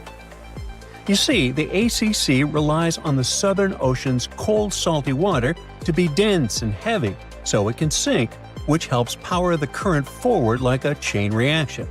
But when fresh water from melting glaciers pours into the ocean, it dilutes the saltiness. That makes the water less dense, so it stops sinking properly. Without that sink and flush mechanism, the ACC can't maintain its powerful flow. It's like trying to flush a toilet with no gravity. As this continues, fresh water flows north, altering the ocean's density structure and counteracting the effects of ocean warming, which normally would speed the current up. Instead, the ACC slows down. A weaker ACC means less upwelling, so fewer nutrients reach the surface. This could devastate Antarctic marine ecosystems, reducing biodiversity, collapsing fisheries, and threatening species like penguins, whales, and krill. It also opens the door in Antarctica to invasive species, like the southern bull kelp, which could throw entire food chains into chaos. Krill alone are the main food source for whales, seals, penguins, and fish. So when krill populations crash, the whole system begins to wobble like a house of cards in a hurricane. And then there's the feedback loop from hell. As the ACC weakens, more warm water can sneak southward, reaching Antarctica and melting the ice even faster. That melting will dump more fresh water into the ocean, which will weaken the current even more, which will melt more ice, and you get the idea. It's a vicious cycle. Worse still, warm waters underneath ice shelves can cause them to break apart from below, meaning the melting accelerates even when surface temperatures seem stable. Globally, the effects would ripple far and wide. Monsoons in India could become erratic, rainfall in the Amazon could drop, and agriculture from Africa to Asia could suffer. Sea levels along the east coast of North America could surge, and global weather patterns could spin into confusion. Even the Southern Ocean's ability to support commercial fisheries, like Chile's lucrative salmon industry, could decline as nutrients fail to reach the surface. And let's not forget, without a strong ACC, the ocean's ability to absorb carbon and excess heat plummets. That means that more CO2 and heat will stay in the atmosphere, making our lives even more miserable. It's like turning off Earth's air conditioner while cranking up the furnace, and burning down the pantry while you're at it. Of course, this isn't the first time things went south with the ocean currents. Before humans started heating up the planet, Earth went through a deep freeze called the Little Ice Age, and it wasn't just about colder winters. This icy chapter may have kicked off when ocean currents in the North Atlantic started acting weird. And it wasn't so long ago. This Little Ice Age had a peak in 1850, literally yesterday. Scientists believe that melting glaciers and massive exports of Arctic sea ice flooded the ocean with fresh water. That fresh water messed with the ocean's usual saltiness and density, weakening powerful systems like the AMOC, short for Atlantic Meridional Overturning Circulation. That's a mouthful. It's another crucial piece of the global conveyor belt puzzle. As these currents slowed down, less warm water reached the north, sea ice spread farther, and temperatures dropped even more. And here's the spooky part. Records from seashells near Iceland showed that this shift didn't happen all at once. It came in two waves, like the planet was struggling to stay stable before tipping into a colder world. And because the AMOC is also part of the crazy life support system of planet Earth, everything is connected. Both systems are influenced by temperature, salinity, and the sinking of cold water. When the ACC slows, it can alter the balance of deep water formation and mixing, potentially weakening the AMOC too. That's a domino effect you really don't want to see.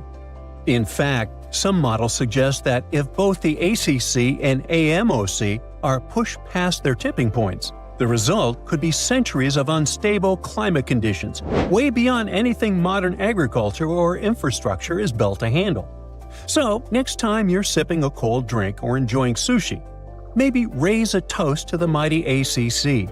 It's doing a lot more for you than you think, and it could really use a little appreciation and less ice melting, please. In November 2020, a wave the height of a 4-story building was recorded off the coast of Vancouver Island, Canada. The team at Marine Labs, the company that operates the buoy that got caught in it, couldn't believe the data they saw. Everything was normal, then, unexpectedly, a vast force came, pulled the buoy down, and then sent it up to a peak before taking it even deeper.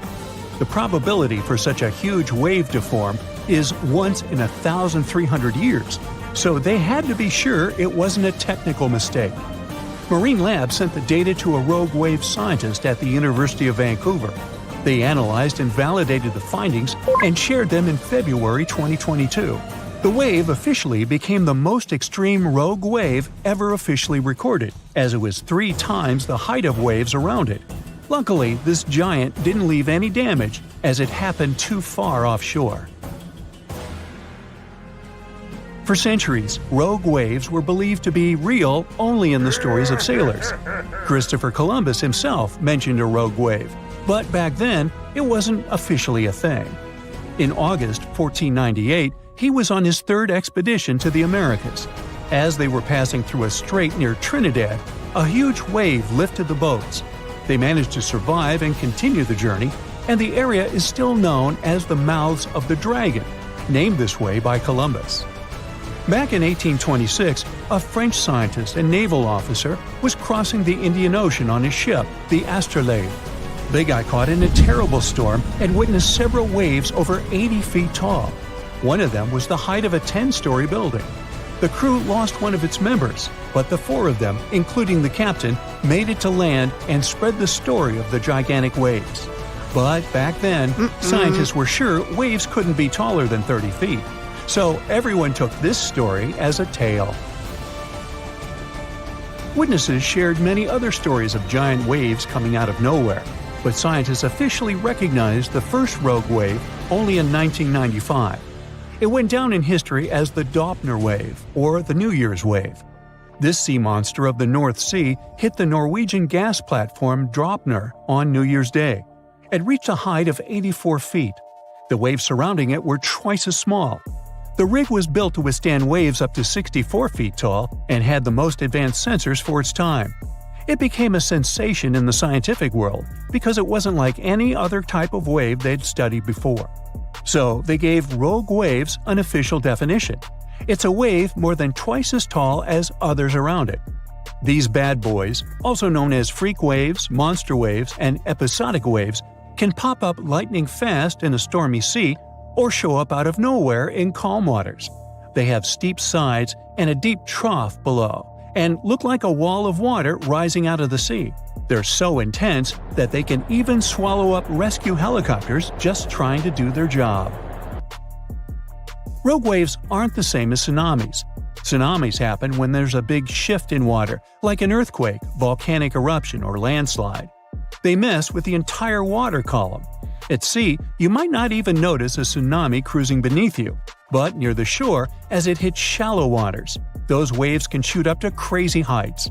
Rogue waves are formed at the surface level, although sometimes they can form deep below, and these are called rogue internal waves. Scientists and sailors singled out some statistics. Rogue waves more often form when wave trains run into fast ocean currents. The coast of South Africa is one good place for that. There are concerns that these water beasts may happen more often in the future because there's more energy in the atmosphere and ocean. It means larger and more frequent rogue waves and more ships lost at sea.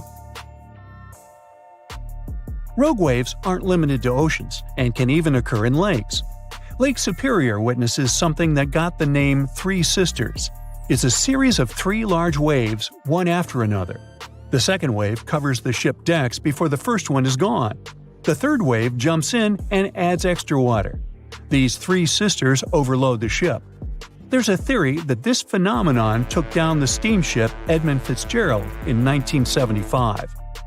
Rogue waves are also dangerous because they form rogue holes in the water. When the wave builds up, it draws in all the water around it. So, near the base, these holes can be very deep. If the bow or stern of a ship ends up in one, the ship can instantly sink.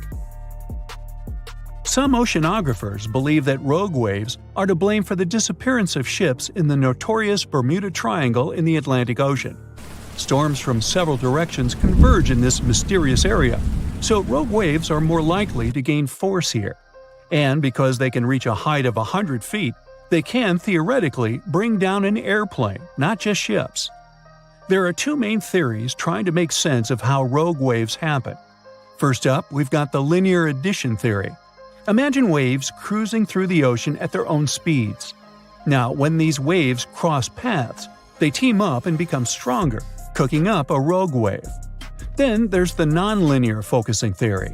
It says waves like to roll in groups, and when they spend time together, they share some energy. Sometimes, this energy exchange turns into a rogue wave. To predict the formation of these freaky waves, scientists would need an innovative radar system to keep a constant eye on the waves near a boat. They'd collect all the data and toss it into a fancy math model that paints a real-time picture of what the ocean surface looks like at that very moment. This model would need to do new calculations of the surface situation every 5 minutes. It would let the crew know if there were any extreme waves coming up in the next several minutes. Such a system doesn't exist yet, but as scientists measure more rogue waves, mathematicians may find a way to alert us of the upcoming rogue waves rising out of the water. Sometimes you can hear the term sneaker wave as a synonym for rogue waves, but oceanographers claim there's a difference. Rogue waves occur mostly in the ocean, and sneaker waves build up at the shore. They're also known as king waves and sleeper waves, and they roll up much faster than usual waves when they approach the beach. They always appear without warning after smaller waves and can be powerful. They can carry swimmers further away into the ocean. But the worst part is, they can also sweep you off your feet and into the water when you're casually strolling on a jetty or the beach, or on an outcropping nearby. Oregon State University researchers found that sneaker waves form in offshore storms that carry wind energy to the ocean surface. With all that energy, several waves unite and overlap into one beast that stands higher and goes further ashore than a regular wave. Another thing that makes them more dangerous is that, just like rogue waves, they're hard to predict. Fishers, surfers, and others who spend a lot of time by the water normally know when and what to escape when it comes to big waves. With sneaker waves, that logic doesn't work. There is no set time of the year when they're more active either, but putting together some data shows you're more likely to experience one of those somewhere between April and October, and the peak would be in October and November. Sneaker waves carry huge amounts of water, sand, and gravel. Those can fill up your shoes in a matter of seconds and sweep you off your feet if you're unlucky enough to be ashore at that moment. These sea monsters also have the power to move huge logs, which carries another hazard. How would you describe the shape of the planet we live on? It's definitely round, but it's not a perfect sphere. Because of the force of Earth's rotation, it's slightly flat on the north and south pole. But there's more to it. The planet's rotation causes its sides to bulge outwards. The best term to describe our home planet is ellipsoid. Earth is nothing more than an oversized lumpy potato. These are the words of Atraji Ghosh, a solid Earth geophysicist from Bangalore. She and her team have been studying something called the Indian Ocean Gravity Hole. Sounds like the scenario for a science fiction movie, but it's very much real. We think of gravity as something consistent. If you drop a pen from your hand in Los Angeles and in Perth, they're going to fall to the floor at the same time. Well, this is not completely true. Gravity is connected with the mass of a celestial body. Astronauts on the surface of our moon don't walk, but move in hops. That's because Earth weighs 81 times more than the moon. Less mass means less gravity. Earth is more massive, so it has a stronger gravitational pull. But there's a catch. All this mass isn't distributed evenly across the planet. As a result, gravity varies as well. NASA has been mapping Earth's gravity field since 2002 using twin GRACE satellites. The maps they produced show where gravity is stronger and where it's weaker. Mountain ranges such as the Himalayas contain a lot of mass. This means they generate a stronger gravity field. The opposite happens in ocean trenches. The deepest of them is the Mariana Trench in the Pacific Ocean. You could almost stack 2 Mount Kilimanjaros inside it. The low concentration of Earth's mass below it means that the gravity field here is weaker.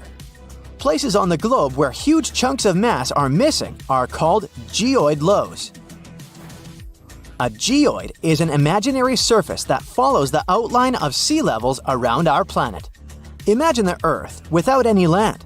That shouldn't be too hard since the nickname of our home is Blue Planet. Now draw a curvy line along the surface of the oceans, and you get a geoid. In reality, the line stretches across oceans, as well as land masses. Scientists use this imaginary line to calculate the depth of tremors or objects that occur underground. When the wavy line goes down, that's a geoid low. The biggest of them sits at the bottom of the Indian Ocean. The first to discover it was a Dutch geophysicist in 1948. He was performing a gravity survey from a ship. The man noticed that sea levels dipped over 320 feet below the global average. The gravity hole got the official name Indian Ocean Geoid Low. It spans well over 1 million square miles off the southern coast of India. If you went out at sea in the middle of the gravity hole, you wouldn't notice much, just an endless ocean as far as the eye could see. The only way to measure the dip in gravity is through extensive geophysical measurements and calculations. The concept of a gravitational hole existed for nearly 2 centuries in the scientific community, but researchers could study it in high detail only after satellite measurements became possible in the late 20th century. A team of Indian scientists was determined to explain the anomaly that had been puzzling geologists for decades. They used supercomputers to simulate the seismic activity that formed our planet. A total of 19 simulations revealed how tectonic plates moved across the span of over 140 million years.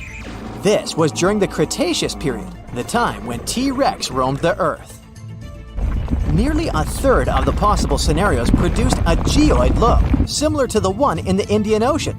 The most important factor in these models was the presence of magma plumes. These are places inside the Earth's mantle where lava flows upwards. The mantle sits between the planet's outer core and the thin crust we walk upon. The magma in the mantle plume is hotter than the surrounding rocks. The heat it generates melts and thins the crust. This creates hotspots that are brimming with volcanic activity. Yellowstone National Park and the Hawaiian Islands sit atop such hotspots. the Indian team of scientists linked the presence of magma plumes to the formation of the geoid low. Their source was an ancient ocean that disappeared tens of millions of years ago. It was located where the Himalayan mountain range sits today. Evidence of this lie in the marine rocks researchers found on the world's tallest mountains. The oceans ceased to exist when India's landmass separated from the supercontinent called Gondwana. It drifted north and merged with the rest of the Asian continent. At the time, the Eurasian supercontinent was called Laurasia. The Indian tectonic plate went down inside the mantle. It ended up under the African continent. This landmass contained a lot of crystallized material which was quite dense. When the sinking plate of the former ocean reached it, plumes of magma spilled out. As a result, low-density materials ended up closer to Earth's surface. Density is used to calculate mass, and if you remember our lesson in physics from the beginning of the video, less mass translates into a weaker gravity field.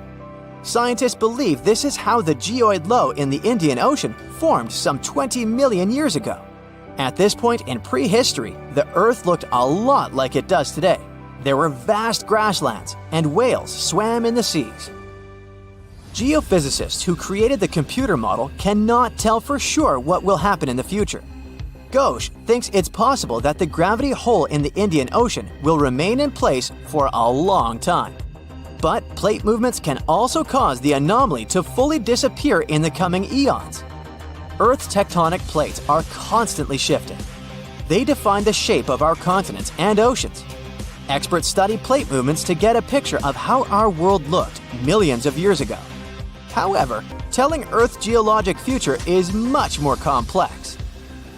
The gravity hole in the Indian Ocean is the biggest, but it's not the only one in the world. Other areas with low gravity include the island of Cuba and the Bahamas. On the opposite side of the spectrum are the Philippines. Here, gravity is stronger than normal, but the poles are the places with the strongest pull to them. They are the closest to the center of the Earth.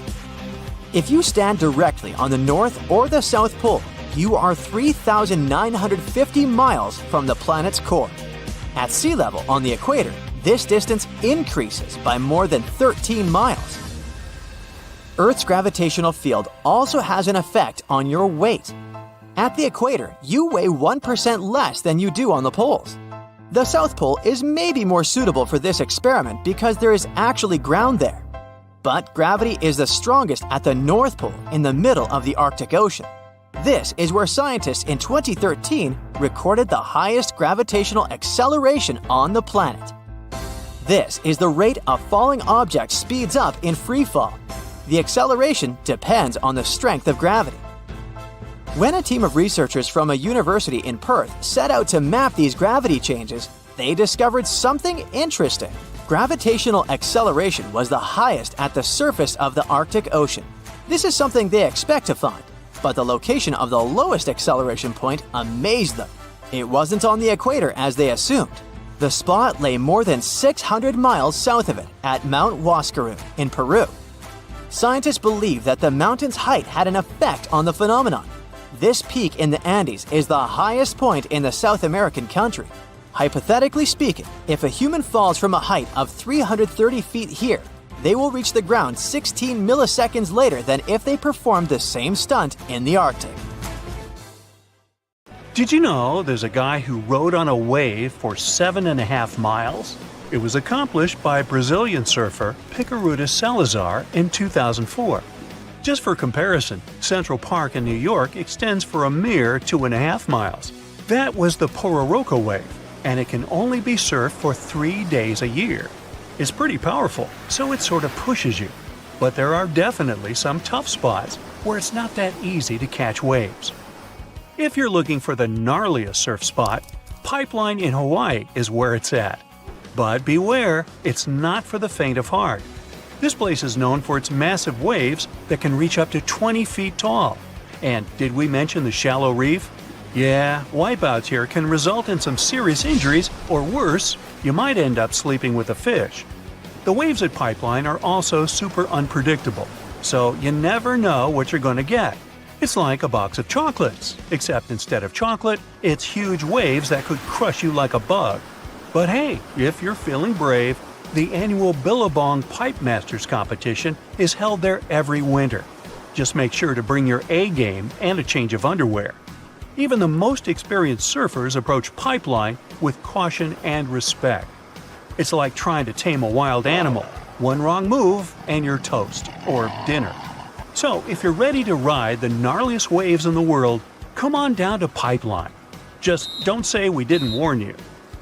For those who are dreaming California, there's a tough spot in the Golden State for you. Mavericks is notorious for its massive swells and strong currents, making it a challenge even for experienced surfers. Hold on tight, because this wave is gonna take you for a ride. First off, let's get one thing straight. Mavericks ain't for the weak. This bad boy can reach heights of up to 60 feet. But hey, if you're a seasoned surfer and you're feeling brave, then Mavericks is the place to be. Located just off the coast of Half Moon Bay, this spot is known for its massive swells and killer waves. It's like the Hulk of surf spots, big, bold, and ready to smash. Now, don't go thinking that Mavericks is all about the waves. Oh no, my friend. This spot is also home to some of the coolest surfers around. These dudes and dudettes live for the rush of catching a maverick wave, and they'll do whatever it takes to get out there. But here's the thing, Mavericks isn't just about surfing, it's also about community. These surfers have each other's backs, and they know that when they're out there on those massive waves, they're all in it together. It's like a big, salty family. So there you have it, folks, Mavericks, the wildest, most insane surf spot in California. If you're up for the challenge, grab your board and head on out. Just remember, when you're staring down a 60-foot wall of water, it's okay to scream like a little girl. We won't judge. Chupo in Tahiti also has some of the heaviest waves in the world, breaking over a shallow reef and creating intense barrel rides.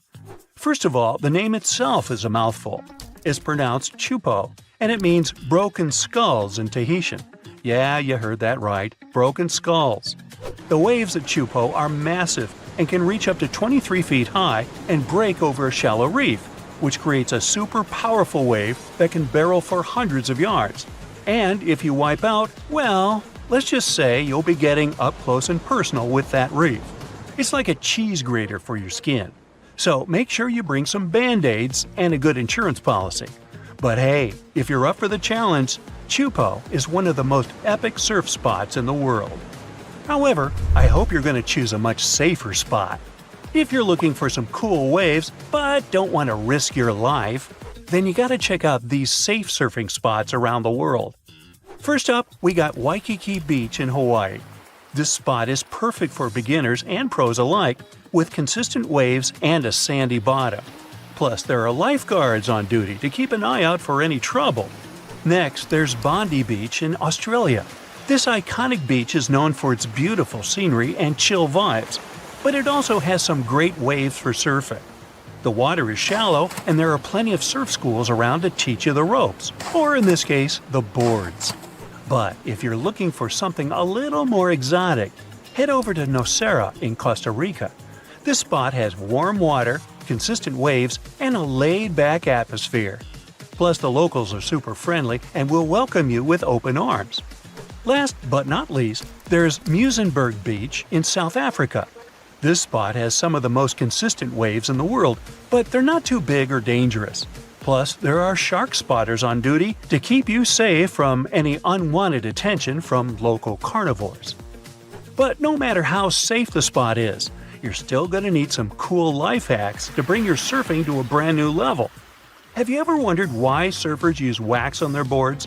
Well, let me tell you, it's not just for show. See, when you're out there shredding the gnar, you don't want to slip and slide all over the place like a penguin on ice. That's where the wax comes in. Basically, the wax creates a grip on the board so you can stick to it like peanut butter on bread. Without it, but here's the thing, not all wax is created equal. You gotta find the right kind for your board and the water conditions. It's like choosing the right flavor of ice cream for your cone. You don't want to end up with mint chocolate chip when you really wanted Rocky Road. So, next time you see a surfer waxing up their board, just remember they're not doing it for the smell, although some waxes do smell pretty sweet. They're doing it so they don't wipe out and embarrass themselves in front of all the folks on the beach. And that's worth its weight in gold. And by the way, did you know that rubbing a little bit of wax on the bottom of your feet can give you a better grip on your board? Yeah, it's like magic. No more slipping and sliding around like a seal on a wet rock. Another common hack is to wear earplugs. You see, there's even a condition called surfer's ear. Surfers are constantly exposed to cold wind and water, and some of them even surf in cold temperatures. If your ears are constantly exposed to cold, your ear canal may shrivel up. As a consequence, water, wax, you, and even air all get trapped in your ear, which may lead to certain infections. So, to prevent water and cold air from getting trapped in their ears, pro surfers like to use earplugs. But even if you're just a newbie, you gotta use their tip. Oh, and here's another classic. If you're surfing in cold water and don't have a wetsuit hood, just rub some petroleum jelly on your ears to keep them warm. Hey, why do you think some surfers have clear nail polish on their emergency kits? It's not for their nails, but for their boards. So, if you're dealing with a stubborn ding in your board, grab some clear nail polish and fill in the crack. It'll keep water from seeping in and causing more damage. However, pros will say that nail polish is a terrible idea, and there are a lot of repair kits out there. Yeah, this one's up to you. So, there you have it, my fellow wave riders. Now go out there and shred those gnarly waves like the pro you are. Let me take you to a place that seems to be out of this world. Life inside this cave has been isolated from the outside world for about 5.5 million years. And it does show. See for yourself. Due to such a long isolation, the conditions inside the Mobile Cave are like nowhere else on our planet. A unique ecosystem is flourishing there, even though there is a severe lack of sunlight inside the cave, and the air is toxic. The cave, located a few miles west of the Black Sea in Romania, was first discovered in 1986. Nowadays, you can only visit it if you have special permission. Plus, the central caverns are guarded naturally by narrow limestone tunnels and vertical shafts. So, if you're no stranger to claustrophobia, you'd probably better not enter this place. In the depth of the cave, the air has twice less oxygen than the air outside. Instead, it contains a lot of carbon dioxide and hydrogen sulfide, so not the freshest air you can breathe. It's also pitch black inside the cavern. But despite, or should I say thanks to, this cocktail of extremely harsh conditions, the site is a true goldmine for biologists. Shockingly, life seems to be booming here. In a 1996 study, scientists identified 48 species, and 33 of them were unique to the cave. Most of the creatures inhabiting the cave are tiny, with long limbs and antennae that help them navigate in the dark. They have no vision and lack pigment, and it makes sense.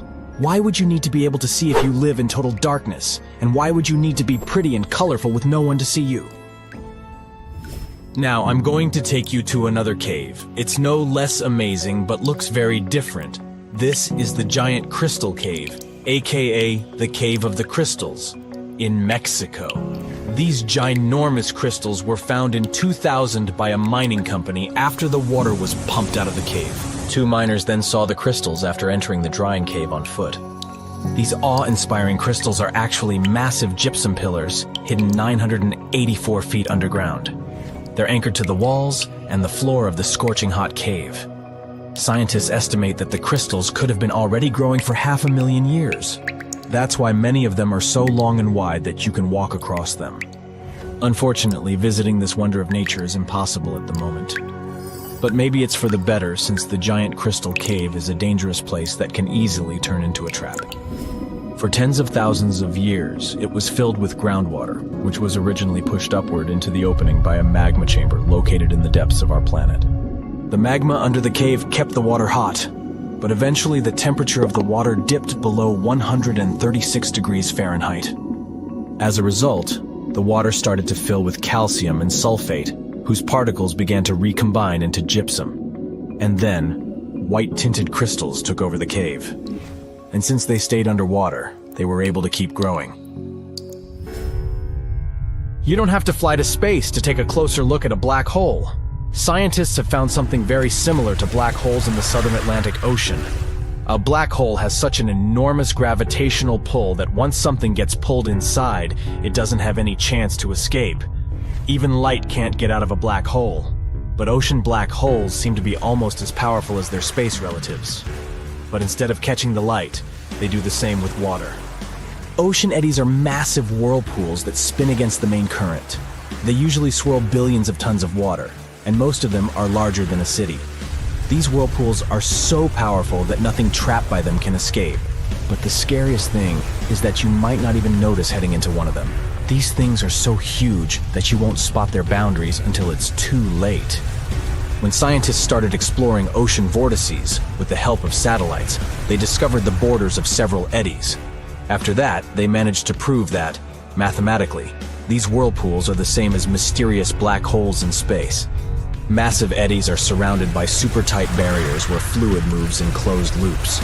Even water can't get out from the inside of these loops. That's why tight ocean vortices play the role of enormous containers. Water inside them can be totally different from the ocean surrounding an eddy. And I'm not only talking about its temperature. The salt content inside and outside a whirlpool often differs as well. On the thin Curonian spit splitting the Baltic Sea from the Curonian Lagoon, there is one of the most bizarre places on Earth. Locals call this area the Dancing Forest because pine trees in this forest have shockingly unusual shapes. They twist in spirals and circles along the ground. There are some theories why it could be happening, of course. Some people claim that huge amounts of positive and negative energies once clashed in that spot. More down-to-earth individuals believe that the reason is geological. Sandy soil in the area is too unstable to hold trees growing upright. The most popular is the idea that strong winds blowing from the water influence the shape of the trees. In any case, experts haven't come to the final conclusion yet. Look at these underwater crop circles. For the first time, they were spotted in 1995, close to southern Japan's coast.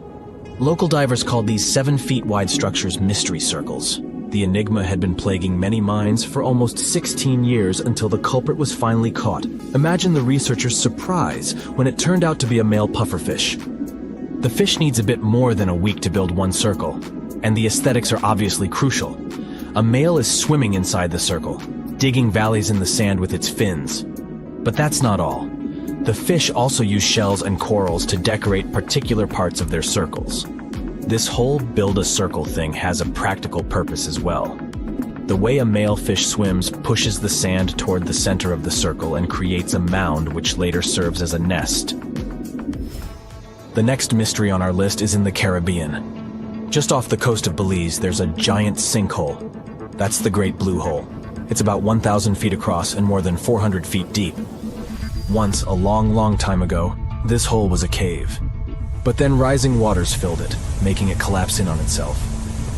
The deeper you'll descend into the Great Hole's crystalline waters, the darker it will become. You'll see tons of stalactite-filled caves there, but entering them is extremely dangerous, unless you want to get hopelessly lost. Once you reach a depth of 50 feet, you'll notice that the water is shimmering. That's the invisible line dividing the sinkhole's salty top from the freshwater abyss. You might want to turn back right now. Who knows what you might come across in the murky depths. There was an old Amazonian legend that told about the river that was so hot that it boiled. And it was believed to be just a legend until Peruvian geoscientist Andres Russo questioned if the river could be real. All experts denied such a possibility. After all, hot rivers do exist, but only in the areas where there are volcanoes. As for the part of the country mentioned in the legend, there are no volcanoes in that region. But Andres Russo was too dedicated to give up. And in 2011, he finally located the river from the legends. The water in it was indeed steaming hot. Its temperature was 186 degrees Fahrenheit, not boiling, but pretty close to this point. But what shocked the researcher the most was the size of the river. One could think that the almost boiling water was the result of the activity of an underwater hot spring. But thermal pools are always small, while the river is 20 feet deep and flows for almost 4 miles.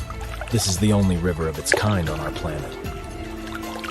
Ever wonder why, despite all our advancements in technology and science, there's a vast expanse of our own planet that we barely know about? Believe it or not, over 80% of our oceans remain uncharted territory. It's as if we've got this massive aquatic playground in our backyard and we've barely scratched the surface. Also, did you know that only about 7% of our oceans have a special tag called Marine Protected Areas, or MPAs? How come this colossal body of water that envelops most of our planet is also among the most vulnerable and misunderstood spaces in the universe? Pressure has a lot to do with it. Our deep ocean is a beast of a place with no visibility, freezing temperatures, and pressure that's so intense that in certain areas it would make you feel like you're having the weight of 50 jumbo jets on your body. No wonder we're having an easier time sending people into space than to the bottom of the ocean. The deeper you go into the waters, the more pressure piles up. But let's not forget we have tech on our side, right?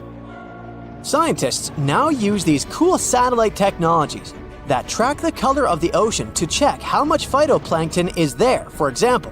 Why is this important, you might ask? Because these little plant-like critters are actually pretty major players in our big blue oceans. In the grand scheme of things in the aquatic world, phytoplankton is like the bedrock of the ocean food chain. It gives life to almost everything, from the tiny zooplankton, which are animal-like microorganisms, to those colossal, magnificent whales. When these technologies first came around, satellites could get clear images of the ocean faster than a ship could take the same number of measurements in 10 years. But it's not all about looking at the ocean from space. Sometimes you gotta dive in there and see it for yourself. Thankfully, we've come a long way in ocean exploration tech too. We've got things like floats and drifters that ride the ocean currents while collecting data, and a whole fleet of underwater vehicles, some of which are manned, some remote-controlled, and some even autonomous. Remember James Cameron, the guy who made the movie Titanic? He's super into exploring the ocean, and in 2012, he set a record by going down to the Mariana Trench in a vertical torpedo sub. He thinks there's nothing like being in the ocean and experiencing it firsthand. Other companies use a mix of technologies for their ocean explorations. It led them to discover amazing stuff like a deep-sea coral reef near Morocco, the only one still growing in the Mediterranean Sea. They've also discovered new species and documented ones previously thought to live only in the Atlantic. These efforts have convinced local authorities to declare some places as marine parks. As with most scientific areas, the road isn't without its bumps. These expeditions can cost quite a lot, and the lack of detailed maps and data only adds to the challenge. We can't always rely on bathymetric information, meaning the study of the ocean floor, because it's often not available. And that's the tricky part. We need to explore more to know more. But getting the funds for these kinds of projects can be tough when there are so many unknown variables. One particular company's explorations have helped protect nearly 4 million square miles of ocean so far. The data they collect during their expeditions is invaluable. It's used to identify new species, locate vulnerable habitats, and even show where threatened species are being overlooked. Their work helps dismiss excuses from local authorities who claim they lack the necessary information to establish more MPAs. The same company supports a goal known as 30 by 30, aiming to protect 30% of our oceans by 2030. It's a big target, and there's a long road ahead, but ongoing ocean exploration can provide the proof needed to keep more of our oceans safe. We also need to set aside areas for protection and research, even when we don't have all the facts just yet. On that note, some cool scientists have recently stumbled upon a gigantic and mysterious world beneath the Pacific Northwest coast's ocean floor. The best part is, this massive realm of life is pretty much cut off from the rest of the world above, making it like a secret underground club that only the best microbiologists have access to. Picture an active city. Except the city is microscopic cracks in the basalt rocks of our oceanic crust, and its residents are microbes. These tiny creatures aren't like you and me. They don't rely on sunlight or the organic products of land and water ecosystems for sustenance. Instead, they thrive on chemical reactions with rocks and seawater. Scientists call this type of life chemosynthetic, which sounds complicated, but it basically means life sustained by chemical reactions. While this sort of life has been found deep in mines and around seafloor hydrothermal vents, the scale at which these creatures are found under the oceanic crust is unprecedented. It might even be the most extensive ecosystem on Earth. A geomicrobiologist from Denmark was part of the team that made this discovery. He claimed that over 50% of our planet's surface is oceanic crust, which is an average of 4 miles thick. Imagine the size of this chemosynthetic party happening down there. This discovery didn't happen overnight. Since the 90s, scientists have found weird tiny holes in the basalt rocks that make up much of Earth's outer crust. They seem like they might have been made by bacteria, but hey, there was supposed to be no life there. I mean, imagine trying to survive in a place that's hot, deep, dark, dense, and mostly devoid of the organic compounds we need for life. Yet, here they are. In the following years, more pieces of the puzzle fell into place. Scientists found that the oceanic crusts had different conditions at the centers and edges. At the centers, rocks are jam-packed with energy-rich compounds that support these tiny life forms. But by the time they reach the edges, these chemicals are all gone. Fast forward to now, and it's time to put the puzzle together. A microbial ecologist from the University of North Carolina worked on this research and says we now have solid evidence of microbial life in the cracks and crevices of deep ocean basalt. The next question scientists asked was, how far does this life extend? Researchers collected samples of crust from a plate roughly 120 miles off of Washington's coast, drilling deep beneath the ocean's surface. What they found down there was remarkable. The life down there runs on a unique fuel, hydrogen. Yep, in the absence of sunlight, hydrogen provides the energy for all their biological processes. These microbes use hydrogen to transform carbon dioxide into organic matter. This matter and other byproducts, like methane, then fuel other organisms, creating a network of life. Of course, the life down there isn't as complex as the one we know up here. Scientists doubt there will be any multicellular life under the ocean because it's too hot and energy poor. But hey, who knows? This universe under our oceans still has a lot to reveal. This whole thing is significant for many reasons. First, it confirms that life can exist in places without oxygen, which changes our perspective on where we can find life. This makes us wonder if life could exist under similar conditions on other planets, where surface conditions might be too harsh. The implications on Earth are also profound. If a large portion of life exists in the oceanic crust, then our understanding of life on our own planet could be completely changed. This exciting discovery stretches our understanding of life and prompts us to keep exploring the mysterious depths of our oceans, pushing the limits of our understanding. NASA is also in on the whole deep sea exploration project. Why? Shouldn't they be preoccupied with outer space? Because they're hoping to find hints about what the oceans on other planets might look like. NASA specialists are really hopeful that by unearthing underwater secrets, we can solve some of the big questions about space. Plus, they're testing some nifty equipment for future journeys across our solar system. A tsunami can travel unnoticed in the deep waters at the speed of 500 miles per hour, crossing an ocean in less than a day. When it approaches land, a tsunami will slow to about 20 miles an hour and begin to grow in height. Most of these waves are less than 10 feet high when they hit land, but they can reach more than 100 feet high, about 2 times as tall as the Hollywood sign. When a tsunami comes ashore, areas less than 25 feet above sea level and within a mile of the sea are in the greatest danger. But sometimes, tsunamis can go 10 miles inland. If you're by the coast and feel a strong earthquake, especially one that lasts for more than 20 seconds, that could be a major red flag that a tsunami is on the way. Keep an eye out for sudden changes in the sea level. If the water suddenly recedes way further back than usual, exposing normally submerged areas, that's a sign that a tsunami might be on its way.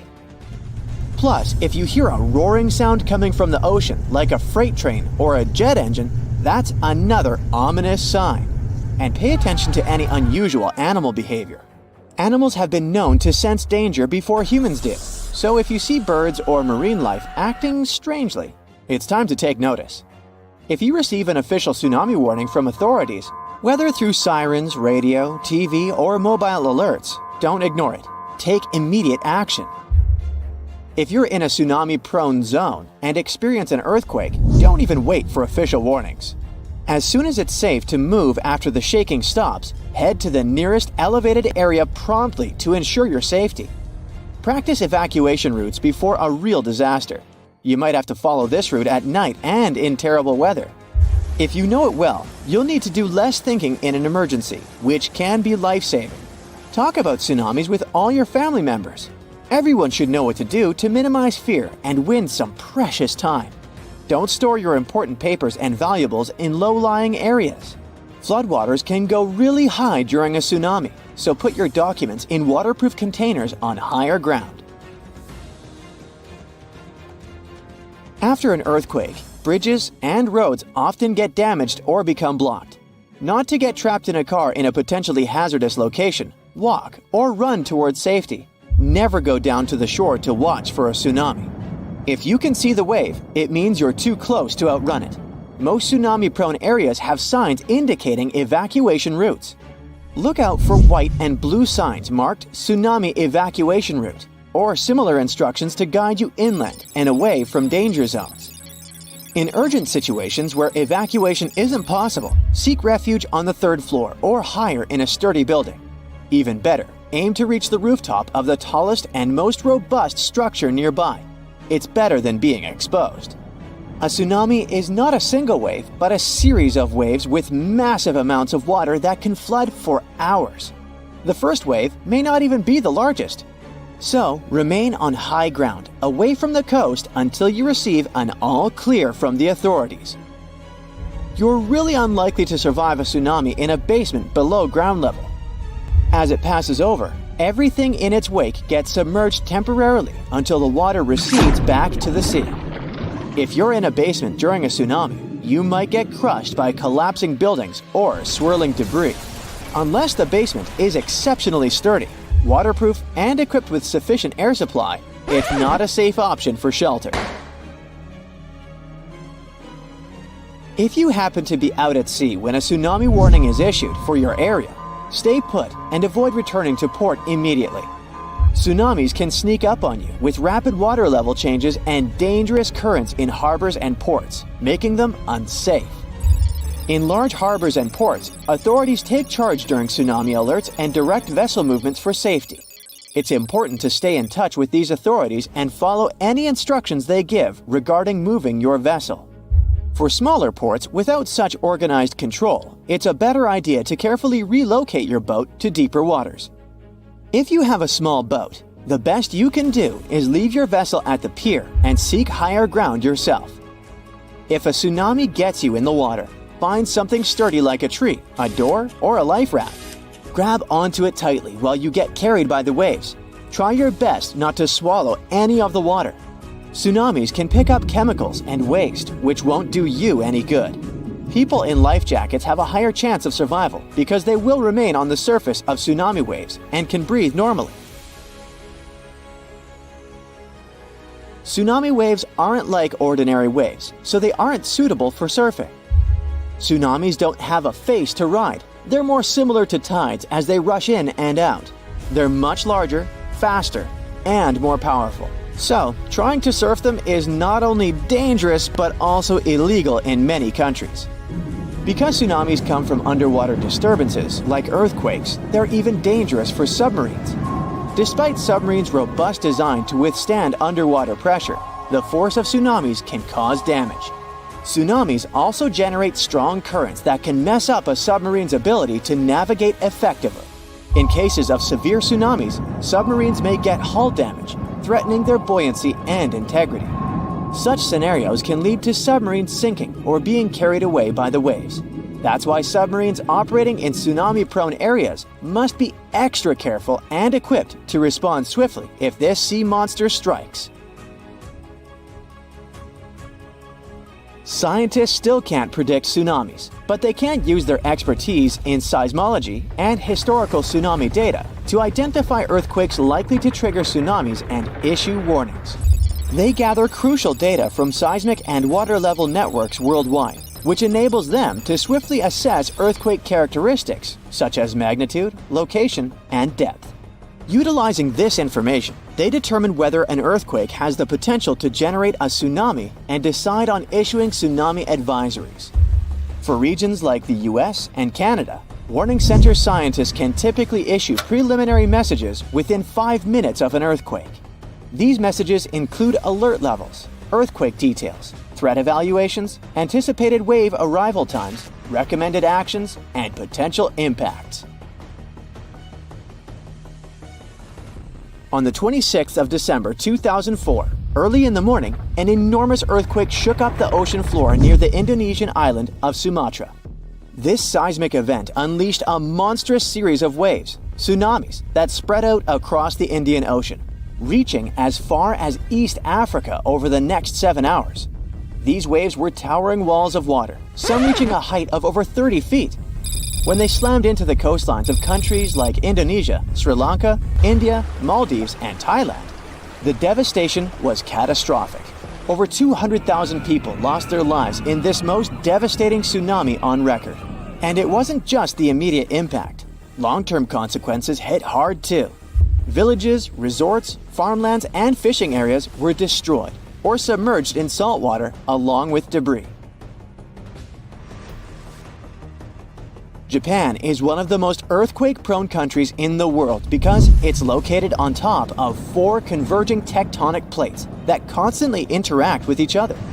After a terrible tsunami in 2011, the country started a colossal project dubbed the Great Wall of Japan. With a jaw-dropping price tag of around $13 billion, this wall goes from the north to the south of the country.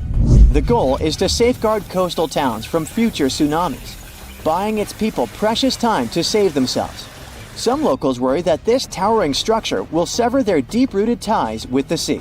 They fear losing touch with the ocean's rhythms and cues, which are crucial for spotting upcoming disasters. But for many coastal towns, the wall is a lifeline, giving them hope for rebuilding shattered lives post-disaster. Oh wow, there's a hole in the bottom of the ocean! It seems that the ocean has a leak. But it's not like a leak you would expect, where water is flowing out. It's more like a spring since water is flowing in, not out. This unique leak is something we know as Pythia's oasis. A grad student was the one who accidentally discovered it. He noticed bubbles that were rising to the surface. Normally, bubbles in the ocean tell us there might be some hydrothermal vents, which are hotspots for some pretty cool things. These vents are actually like hot springs on the seafloor, but instead of bubbling with warm water, they release a fluid that has been superheated in the crust of our planet. When seawater seeps into these cracks and travels deep into the crust, it comes into contact with the extremely hot mantle. This heats seawater to very high temperatures, and as it moves back up towards the surface, it carries dissolved gases and minerals. When the hot fluid shoots out of the vents, it mixes with the surrounding seawater and quickly cools down. Just a short distance away from the vent, the temperature can drop to a comfortable 68 degrees Fahrenheit or so, which is, as it seems, exactly what some creatures like. And there are some real weirdos living down there in the darkness, like ghostly fish, giant red-tipped tube worms, and a unique type of shrimp with eyes on their back.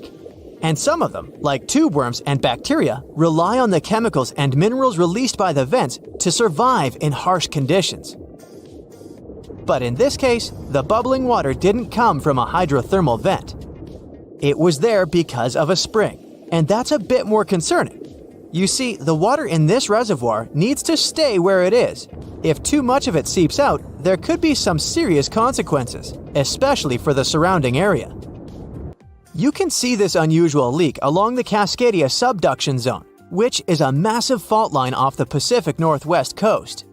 It's a place where 2 pretty big plates that make up Earth's crust come together and slide along each other.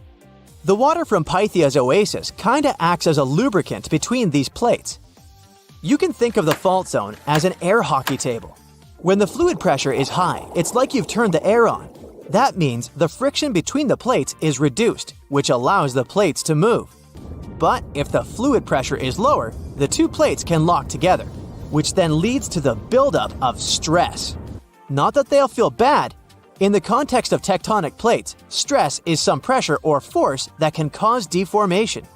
And if this stress starts to build up, at some point, it's gotta go somewhere. When it's too much, it can trigger earthquakes, and most likely, not small ones. For example, a release of stress in the Cascadia subduction zone could lead to a magnitude 9 earthquake. For comparison, the biggest earthquake we've ever recorded happened in Chile in 1960, and it had a magnitude of 9.5. The damage was enormous.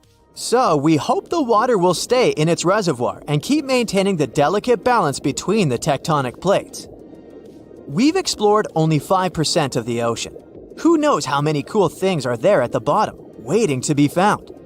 For example, check out these mysterious holes scientists have stumbled upon in the depths of the Atlantic Ocean, near the Azores. They're neatly aligned and are about 4 inches apart, or in some cases, even several feet. They resemble punctures left by a sewing machine. Some think these holes could have a biological origin. For instance, some fish may have made them while walking along the seafloor. Others believe we could be looking at something that's human-made, maybe left by a spiked tire. Of course, such holes are perfect for making up stories about creatures from other planets who allegedly made them. Or maybe even legendary monsters, like that one from Loch Ness. It's definitely hard to explain such symmetry of the holes, but one deep-sea biologist offered a pretty good explanation. He said there could be an animal burrowing beneath the sediment, and from time to time, it could make little chimneys just to get access to clean water circulation in its small burrow. I mean, there are sediment piles around the opening of each hole, and they do support the idea that something pushed the soil from below. But there's still no proof these holes are actually connected beneath the surface. And there are also a lot of things hidden at the bottom of the oceans and seas that ancient civilizations left us. For instance, archaeologists made a really cool discovery off the southern coast of Croatia, a road hidden under layers of sea mud that's 7,000 years old. They found the ancient road at the sunken Neolithic site of Solin. The site of Solin was a human-made island in ancient times, and an archaeologist discovered it 2 years ago. He was studying satellite images of the area around Korčula, one of the beautiful Croatian islands. When he realized there could be something interesting at the bottom of the sea, he dove into the water with his colleague. And under the surface of the Adriatic Sea, which is part of the Mediterranean Sea, at a depth of 13 to 16 feet, they found stone walls that were most likely part of some ancient settlement. The landmass where people built the settlement was separated from the main island by a narrow stretch of land. Luckily, this area is protected from big waves by the surrounding islands, so the site remained relatively well preserved. It's now hidden beneath the surface of the sea and covered in mud. But it's so exciting to imagine how people walked on that road nearly 7,000 years ago, visiting nearby settlements. If you want to see the weirdest creatures, you can always head to the bottom of the sea. Actually, scientists have determined there could be more than 30 potentially new species at the bottom of the Pacific Ocean. They've collected them using their remote-controlled vehicle. That's a big step because until recently, they could only study such creatures through photographs. I'm talking about segmented worms, different types of coral, some invertebrates similar to centipedes, and many others. But there are also many old freaky creatures that we already know about that look like they came from sci-fi movies. Red octopus, blobfish. Okay, this one kinda looks normal until you raise it to the surface. The goblin shark, Sloane's viperfish, zombie worms. Ugh. Yeah, I hear ya. Let's move on. The seafloor hides things from space too. There are traces of rare forms of plutonium and iron at the bottom of the Pacific Ocean. And what's awesome is that all this has come from space. These radioactive materials probably formed during some kind of cataclysmic event in space and eventually made their way out to our beautiful home planet. And this extraterrestrial debris most likely appeared on Earth within the past 10 million years. After it fell to the Pacific Ocean and settled at a depth of almost a mile, it became part of all those layers of rock down there. Plutonium is especially exciting for scientists. I mean, only tiny amounts of it have been found. Hundreds of atoms maybe. But it's still remarkable because these atoms are created by exploding stars. Things like this can help us better understand how the universe produces elements heavier than iron, like plutonium, gold, uranium, and platinum. We're still not sure about the origins of these elements. For a long time, scientists believed that supernovae, which is when a star comes to its end in a fabulous explosion, were responsible for creating these heavy elements. But it seems it's not just that. Some other cosmic events, such as the collision of neutron stars, which are super dense collapsed stars, or some rare types of supernovae, could also be involved. Whoa, let me get my popcorn! Back in 2018, the biggest active underwater eruption ever happened, at least the one that we could officially record. Scientists followed earthquakes that struck the area in the western Indian Ocean off Madagascar. Between 2018 and 2021, over 11,000 earthquakes struck a small island called Mayan between Madagascar and Mozambique. The strongest one had a magnitude of 5.9. Until then, this area had been pretty peaceful. There had only been 2 earthquakes recorded over 50 years. Along with regular earthquakes, there were also some unusual seismic hums, like earthquakes at pretty low frequencies, forming deep underground. People couldn't feel those hums at the surface, but researchers around the world discovered them and realized they were related to volcanic activity no one actually noticed coming. Something strange happened. That underwater eruption created a giant skyscraper-sized volcano. This new underwater volcano turned out to be around 1.5 times the height of One World Trade Center in New York, and almost 10 times bigger than the Statue of Liberty. The area where it appeared had been explored in 2014, but it was almost flat, peaceful, and empty back then. Now, there is an actual volcano nearly 8,500 feet below sea level.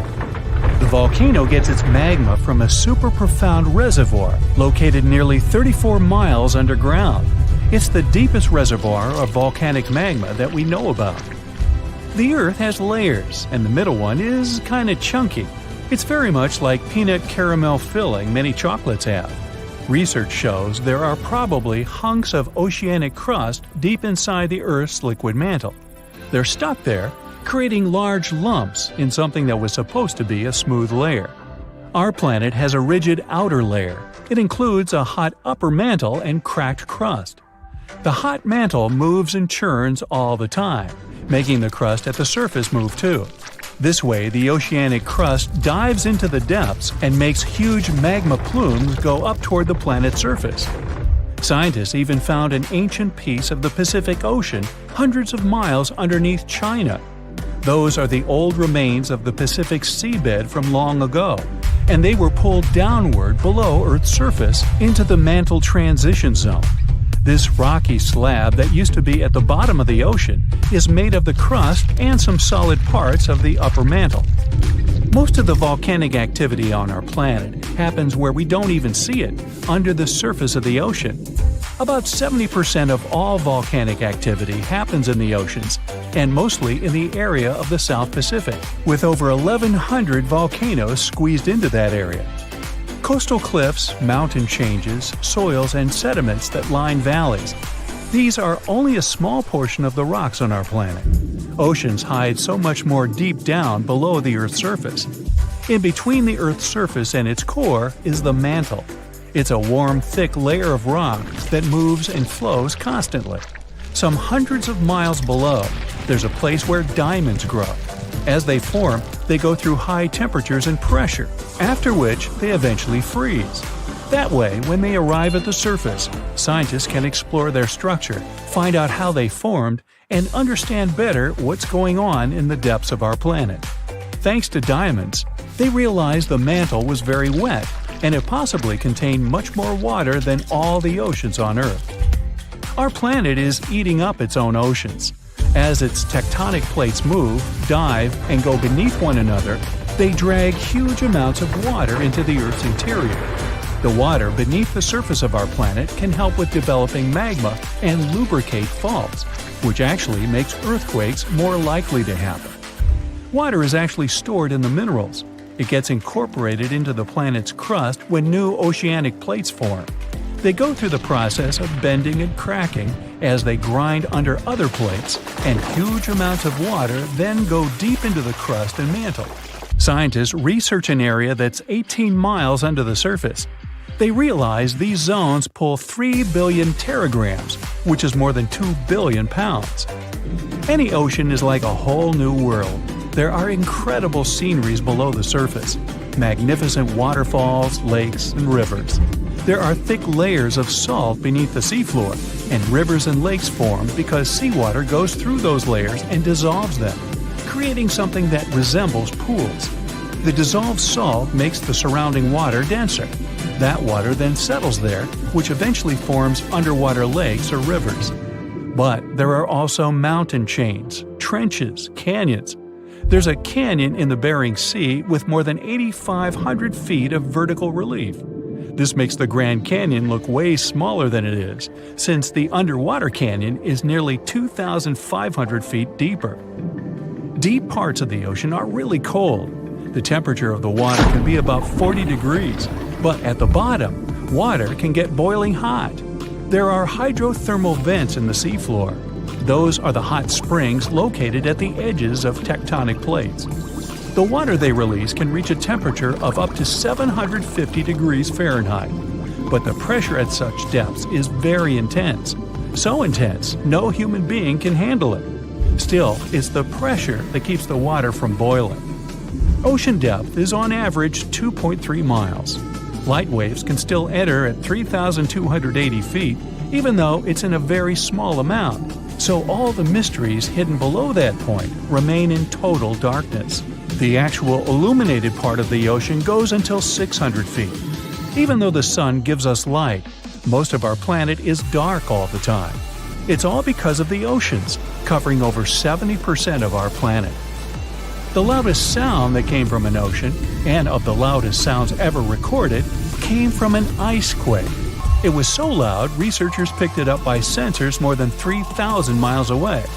There was a seismic activity that made frozen ground break down. The Antarctic ice sheet is bigger than the continental part of the United States and Mexico together. A big iceberg from Antarctica holds over 20 billion gallons of water, which could make a 5-year water supply for 1 million people.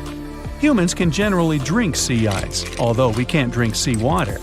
As time goes by and the ice ages, the brine trapped between ice crystals drains out. That way, ice becomes fresh enough to consume it. If all the ice sheets and glaciers we have on the Earth melted at the same time, the sea level would rise another 260 feet, which is just a little shorter than the Statue of Liberty, the height of a 26-story building. Clams live long enough to tell us more about oceans past. Ancient mollusks can live for more than 500 years. To learn more about a tree, you can use its rings to see how old it is. To learn how old a mollusk is, you can examine its rings within the shell and tell. This is also how scientists get information about the ocean, climate, and whatsoever. Clams can help take a look at what happened about 1,000 years ago. The Earth doesn't have 4 but 5 oceans now.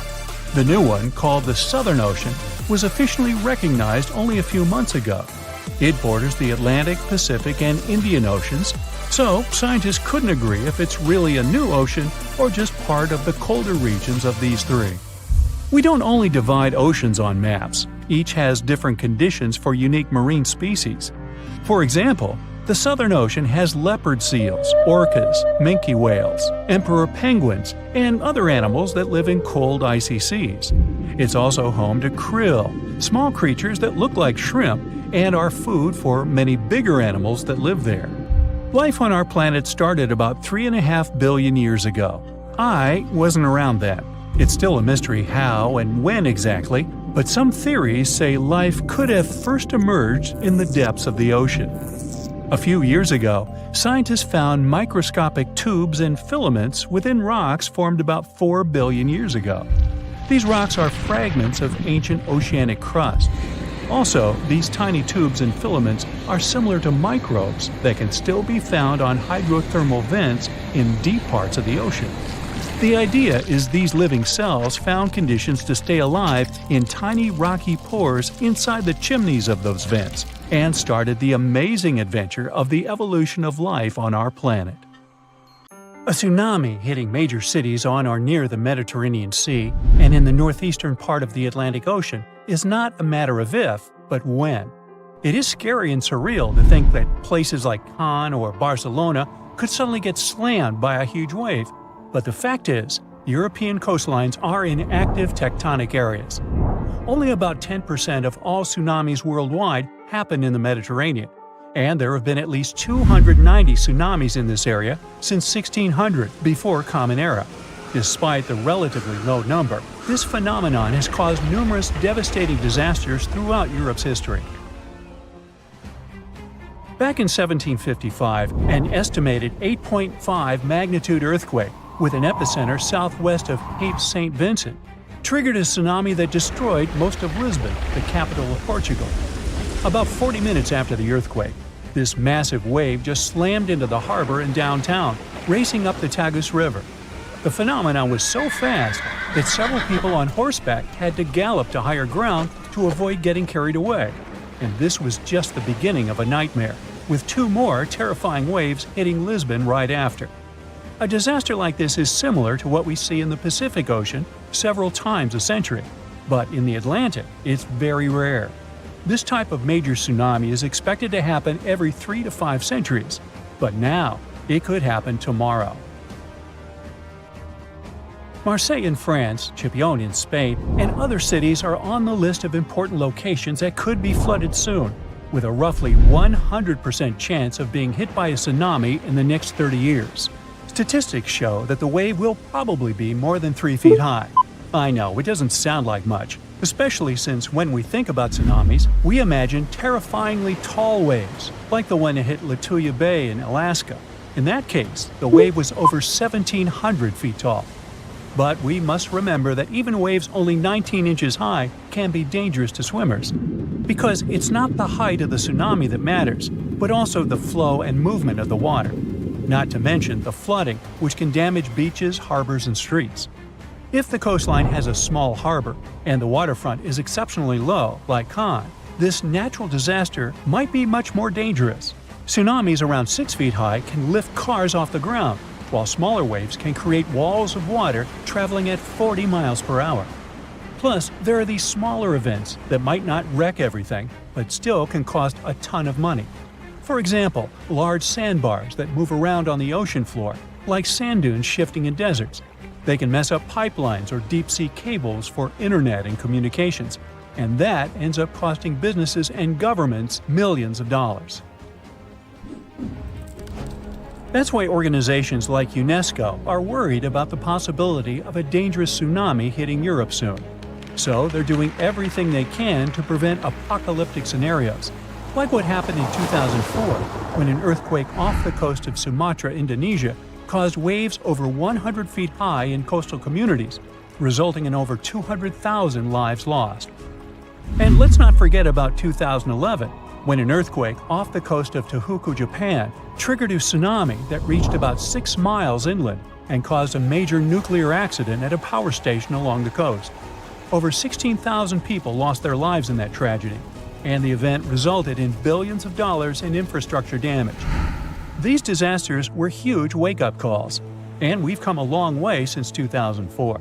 We're much safer today, largely because the tsunami warning system is highly effective at quickly detecting this dangerous situation. Unlike many other natural phenomena, a tsunami can be anticipated.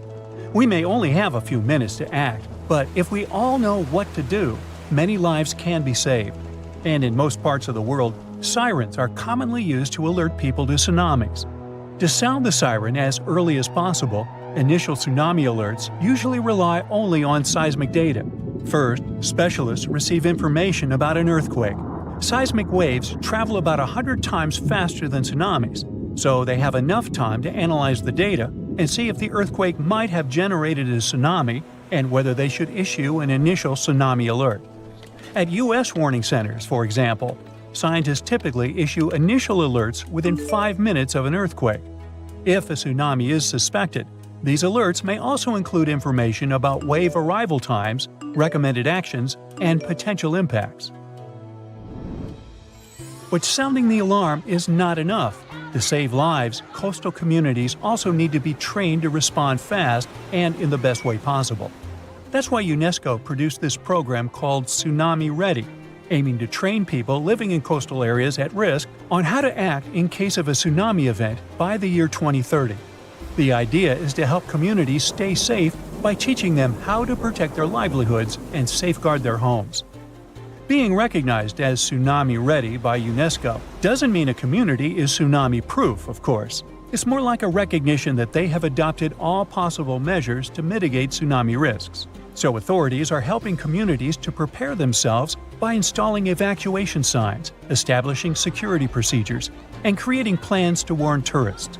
Like Spain, which distributed tsunami warning signs along the entire coastline, as well as signs showing evacuation routes to higher ground. And Spain better be prepared. I mean, only 7 tsunamis have hit the country since the year 365, so it's difficult to predict the effects of such an event. But they could be devastating, considering that Spanish coastal areas are so economically important. There's also a danger zone in the Averroes Fault beneath the Barents Sea. If an earthquake happens at this point, people will have only 21 minutes to escape a tsunami. UNESCO has also established 12 tsunami warning centers, which cover Europe as well.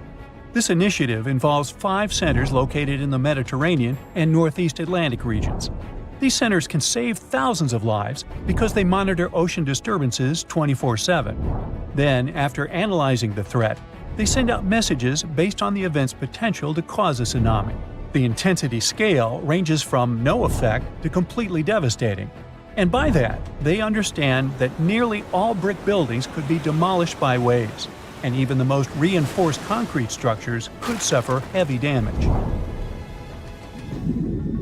Now, so far, we have mostly talked about tsunamis caused by earthquakes along converging tectonic plate boundaries. In fact, earthquakes have accounted for over 80% of tsunamis since 1900. But tsunamis can also result from landslides, volcanic eruptions, and even meteorite impacts. Experts are also worried that with the current changes in climate, we might see more of meteotsunamis popping up in the Mediterranean. These ones are triggered by freaky weather conditions and can mess with any coastline that's got a shallow seafloor. They might not be as huge or famous as the earthquakes ones, but they can still cause significant property damage and put people in danger. For instance, in 2006, a meteotsunami struck the harbor of Ciutadella on the Spanish island of Menorca. Yachts were tossed into each other and later stranded on the harbor floor as the water receded, resulting in tens of millions of euros in damage. Unfortunately, meteotsunamis in the Mediterranean tend to be stronger during summer, so if you're planning to spend your vacation in Europe, stay alert for any signs of dangerous waves. If you suddenly encounter a tsunami move to higher ground as far inland as possible. Pay special attention to any emergency alerts and information, and follow the guidance of local authorities. Most importantly, do not wait around taking photos. Leave the area as soon as you notice any signs of this danger event, or if you hear an official tsunami warning. Hey, stay safe.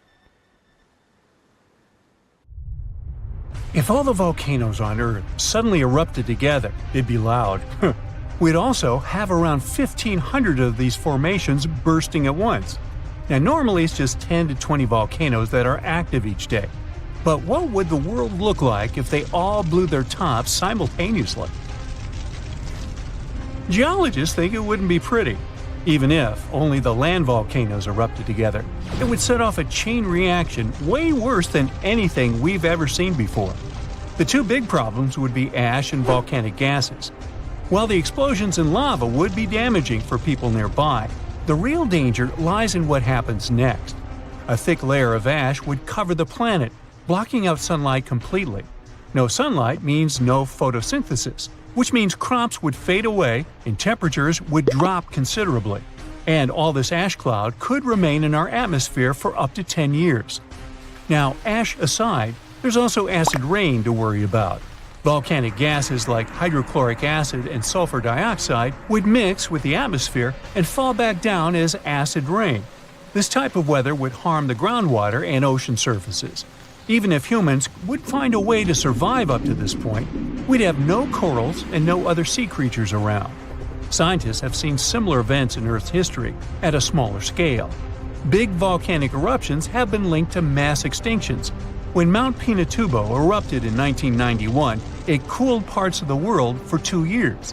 But the extra carbon dioxide from these eruptions could also heat the planet, the same way we turn our stoves to broil for that extra crispy layer on our casserole. Geologists also mentioned that there's evidence in our atmosphere that stuff like this may have happened in the distant past. During the Cretaceous period, carbon dioxide levels were way higher than today, which made it difficult for marine life to thrive. Who would survive all this? Probably just some extremophiles, these organisms that survive in harsh conditions like hot springs or deep undersea vents. As for humans, we could all lay low in underground bunkers until things clear up, or build multiple space stations that could fit us all. Yeah, right. The chances of all volcanoes erupting at once, though, are very slim. Whew! That's because there isn't one giant source supplying all the volcanoes on Earth. Each one of these openings has its own deposit of magma, except for a few cases where they indeed share the supply. For example, in 1912, Nova Rupta in Alaska erupted alongside another volcano sharing magma. Scientists have also found evidence of magma hiding under volcanic areas, like under the Taupau volcanic zone in New Zealand. This magma can spread out horizontally for long distances, but is still just a local feature. Even if we consider all the magma under Taupau as one system, it's not connected to other volcanic areas like Indonesia or the Philippines. Because the great majority are isolated, volcanoes can't sync up to erupt at once. The magma comes from different processes, like mantle decompression or adding water to the mantle through subduction. There's no way to make all these different volcanoes erupt together because of how tectonics work. Now, that doesn't mean we won't see interesting volcano activity in the future. Take an underwater area near British Columbia, where recently about 200 small earthquakes per hour have been noted. Deep beneath the Pacific Ocean floor, off the coast of Vancouver Island, magma is set to erupt, heating the water so much that it'll bubble like soda. However, this event will likely go unnoticed by anyone other than scientists. The anticipated eruption will most likely happen around 3 miles below the ocean surface. Scientists explain that the earthquakes range from negative to 4.1 magnitude, meaning only those nearby would feel any tremors. This unusual activity gives us a rare opportunity to study how the Earth's crust forms. The magma beneath the ocean floor is estimated to be almost 1,500 degrees Fahrenheit, but will cool rapidly upon eruption and contact with water. This runny rock will solidify upon contact with the seafloor, turning black quickly. This event will be useful for biologists too, who will have the opportunity to study the marine animal's response to any changes, like run! Antarctica, often seen as a vast icy continent, also holds a volcanic surprise beneath its frozen surface. Researchers have identified over 130 under the western ice sheet alone, making it the largest volcanic region on Earth. Most of these volcanoes, about 90, were only recently discovered in 2017. But could any of these Antarctic volcanoes actually erupt? Well, it depends on which volcano we're talking about. While these formations are relatively young in geologic terms, it's hard for scientists to tell if they're still active or not. There are only 2 confirmed active volcanoes in Antarctica, Deception Island and Mount Erebus. The latter, standing tall as the highest peak on the continent, has been continuously erupting since at least 1972. It's known for emitting gas and steam, and sometimes even throwing out rocks in what are called strombolian eruptions. One of its most notable features is a persistent lava lake in its crater. a rare phenomenon due to specific conditions needed to keep the surface molten. For instance, it's fueled by a steady supply of magma from deep within the Earth's mantle. This continuous inflow of molten rock provides the material for the lava lake to exist. It also features low ambient temperatures. Despite its location in Antarctica, Erebus has relatively mild temperatures in its summit region because of the heat generated by the volcanic activity. This allows the lava lake to remain liquid rather than freezing over. Deception Island, another active volcano, last erupted in the 70s. While it's currently not showing signs of imminent eruption, it's being monitored closely for any concerning activity. Apart from these two being confirmed to be active, Antarctica is dotted with fumaroles, openings in the Earth's crust that release gases and vapors. Sometimes these fumaroles can create icy towers reaching heights of 10 feet. What we should focus on is maybe supervolcanoes. They're this type that has the potential to produce the most massive and destructive eruptions. Unlike the typical one, which has a single vent, supervolcanoes have a vast magma chamber beneath the surface, spanning tens or even hundreds of miles in diameter. Their eruptions can have catastrophic effects on the surrounding area and even impact global climate patterns because of the amounts of ash and gases they spill out into the atmosphere. One famous supervolcano is the Yellowstone one, which some say is gearing up for another eruption. It has the capacity to unleash a colossal eruption, spewing over 240 cubic miles of material. As much as we'd like to predict its behavior, volcanoes don't stick to a calendar. On the contrary, eruptions simply happen when there's enough magma beneath the surface. There also needs to be enough pressure for the magma to travel upwards. As far as we can measure, these conditions are not currently met at Yellowstone. Sure, many volcanoes operate on a cyclical pattern, but that doesn't mean Yellowstone is overdue. In fact, Yellowstone has had just 3 major eruptions over the past 2.1 million years. Also, the term supervolcano refers to the formation's size, not necessarily how fussy it is. Yellowstone's monitoring is extensive, tracking seismicity, ground deformation, thermal emissions, gas, water chemistry, and surface changes. Signs of an eruption would include thousands of earthquakes over a short period. We'd also see deformation on the ground and weird gas emissions ahead of time. Stable as it might look like for now, the consequences of it having a major eruption could look ugly. Ash dispersion could blanket a 500-mile radius, potentially disrupting Midwest agriculture and clogging waterways. Ash and gas emissions into the stratosphere could induce global climatic effects, making our planet colder for several years. And yes, we've seen some research that it shows there's more liquid molten rock under the Yellowstone volcano than scientists believe. But that doesn't translate to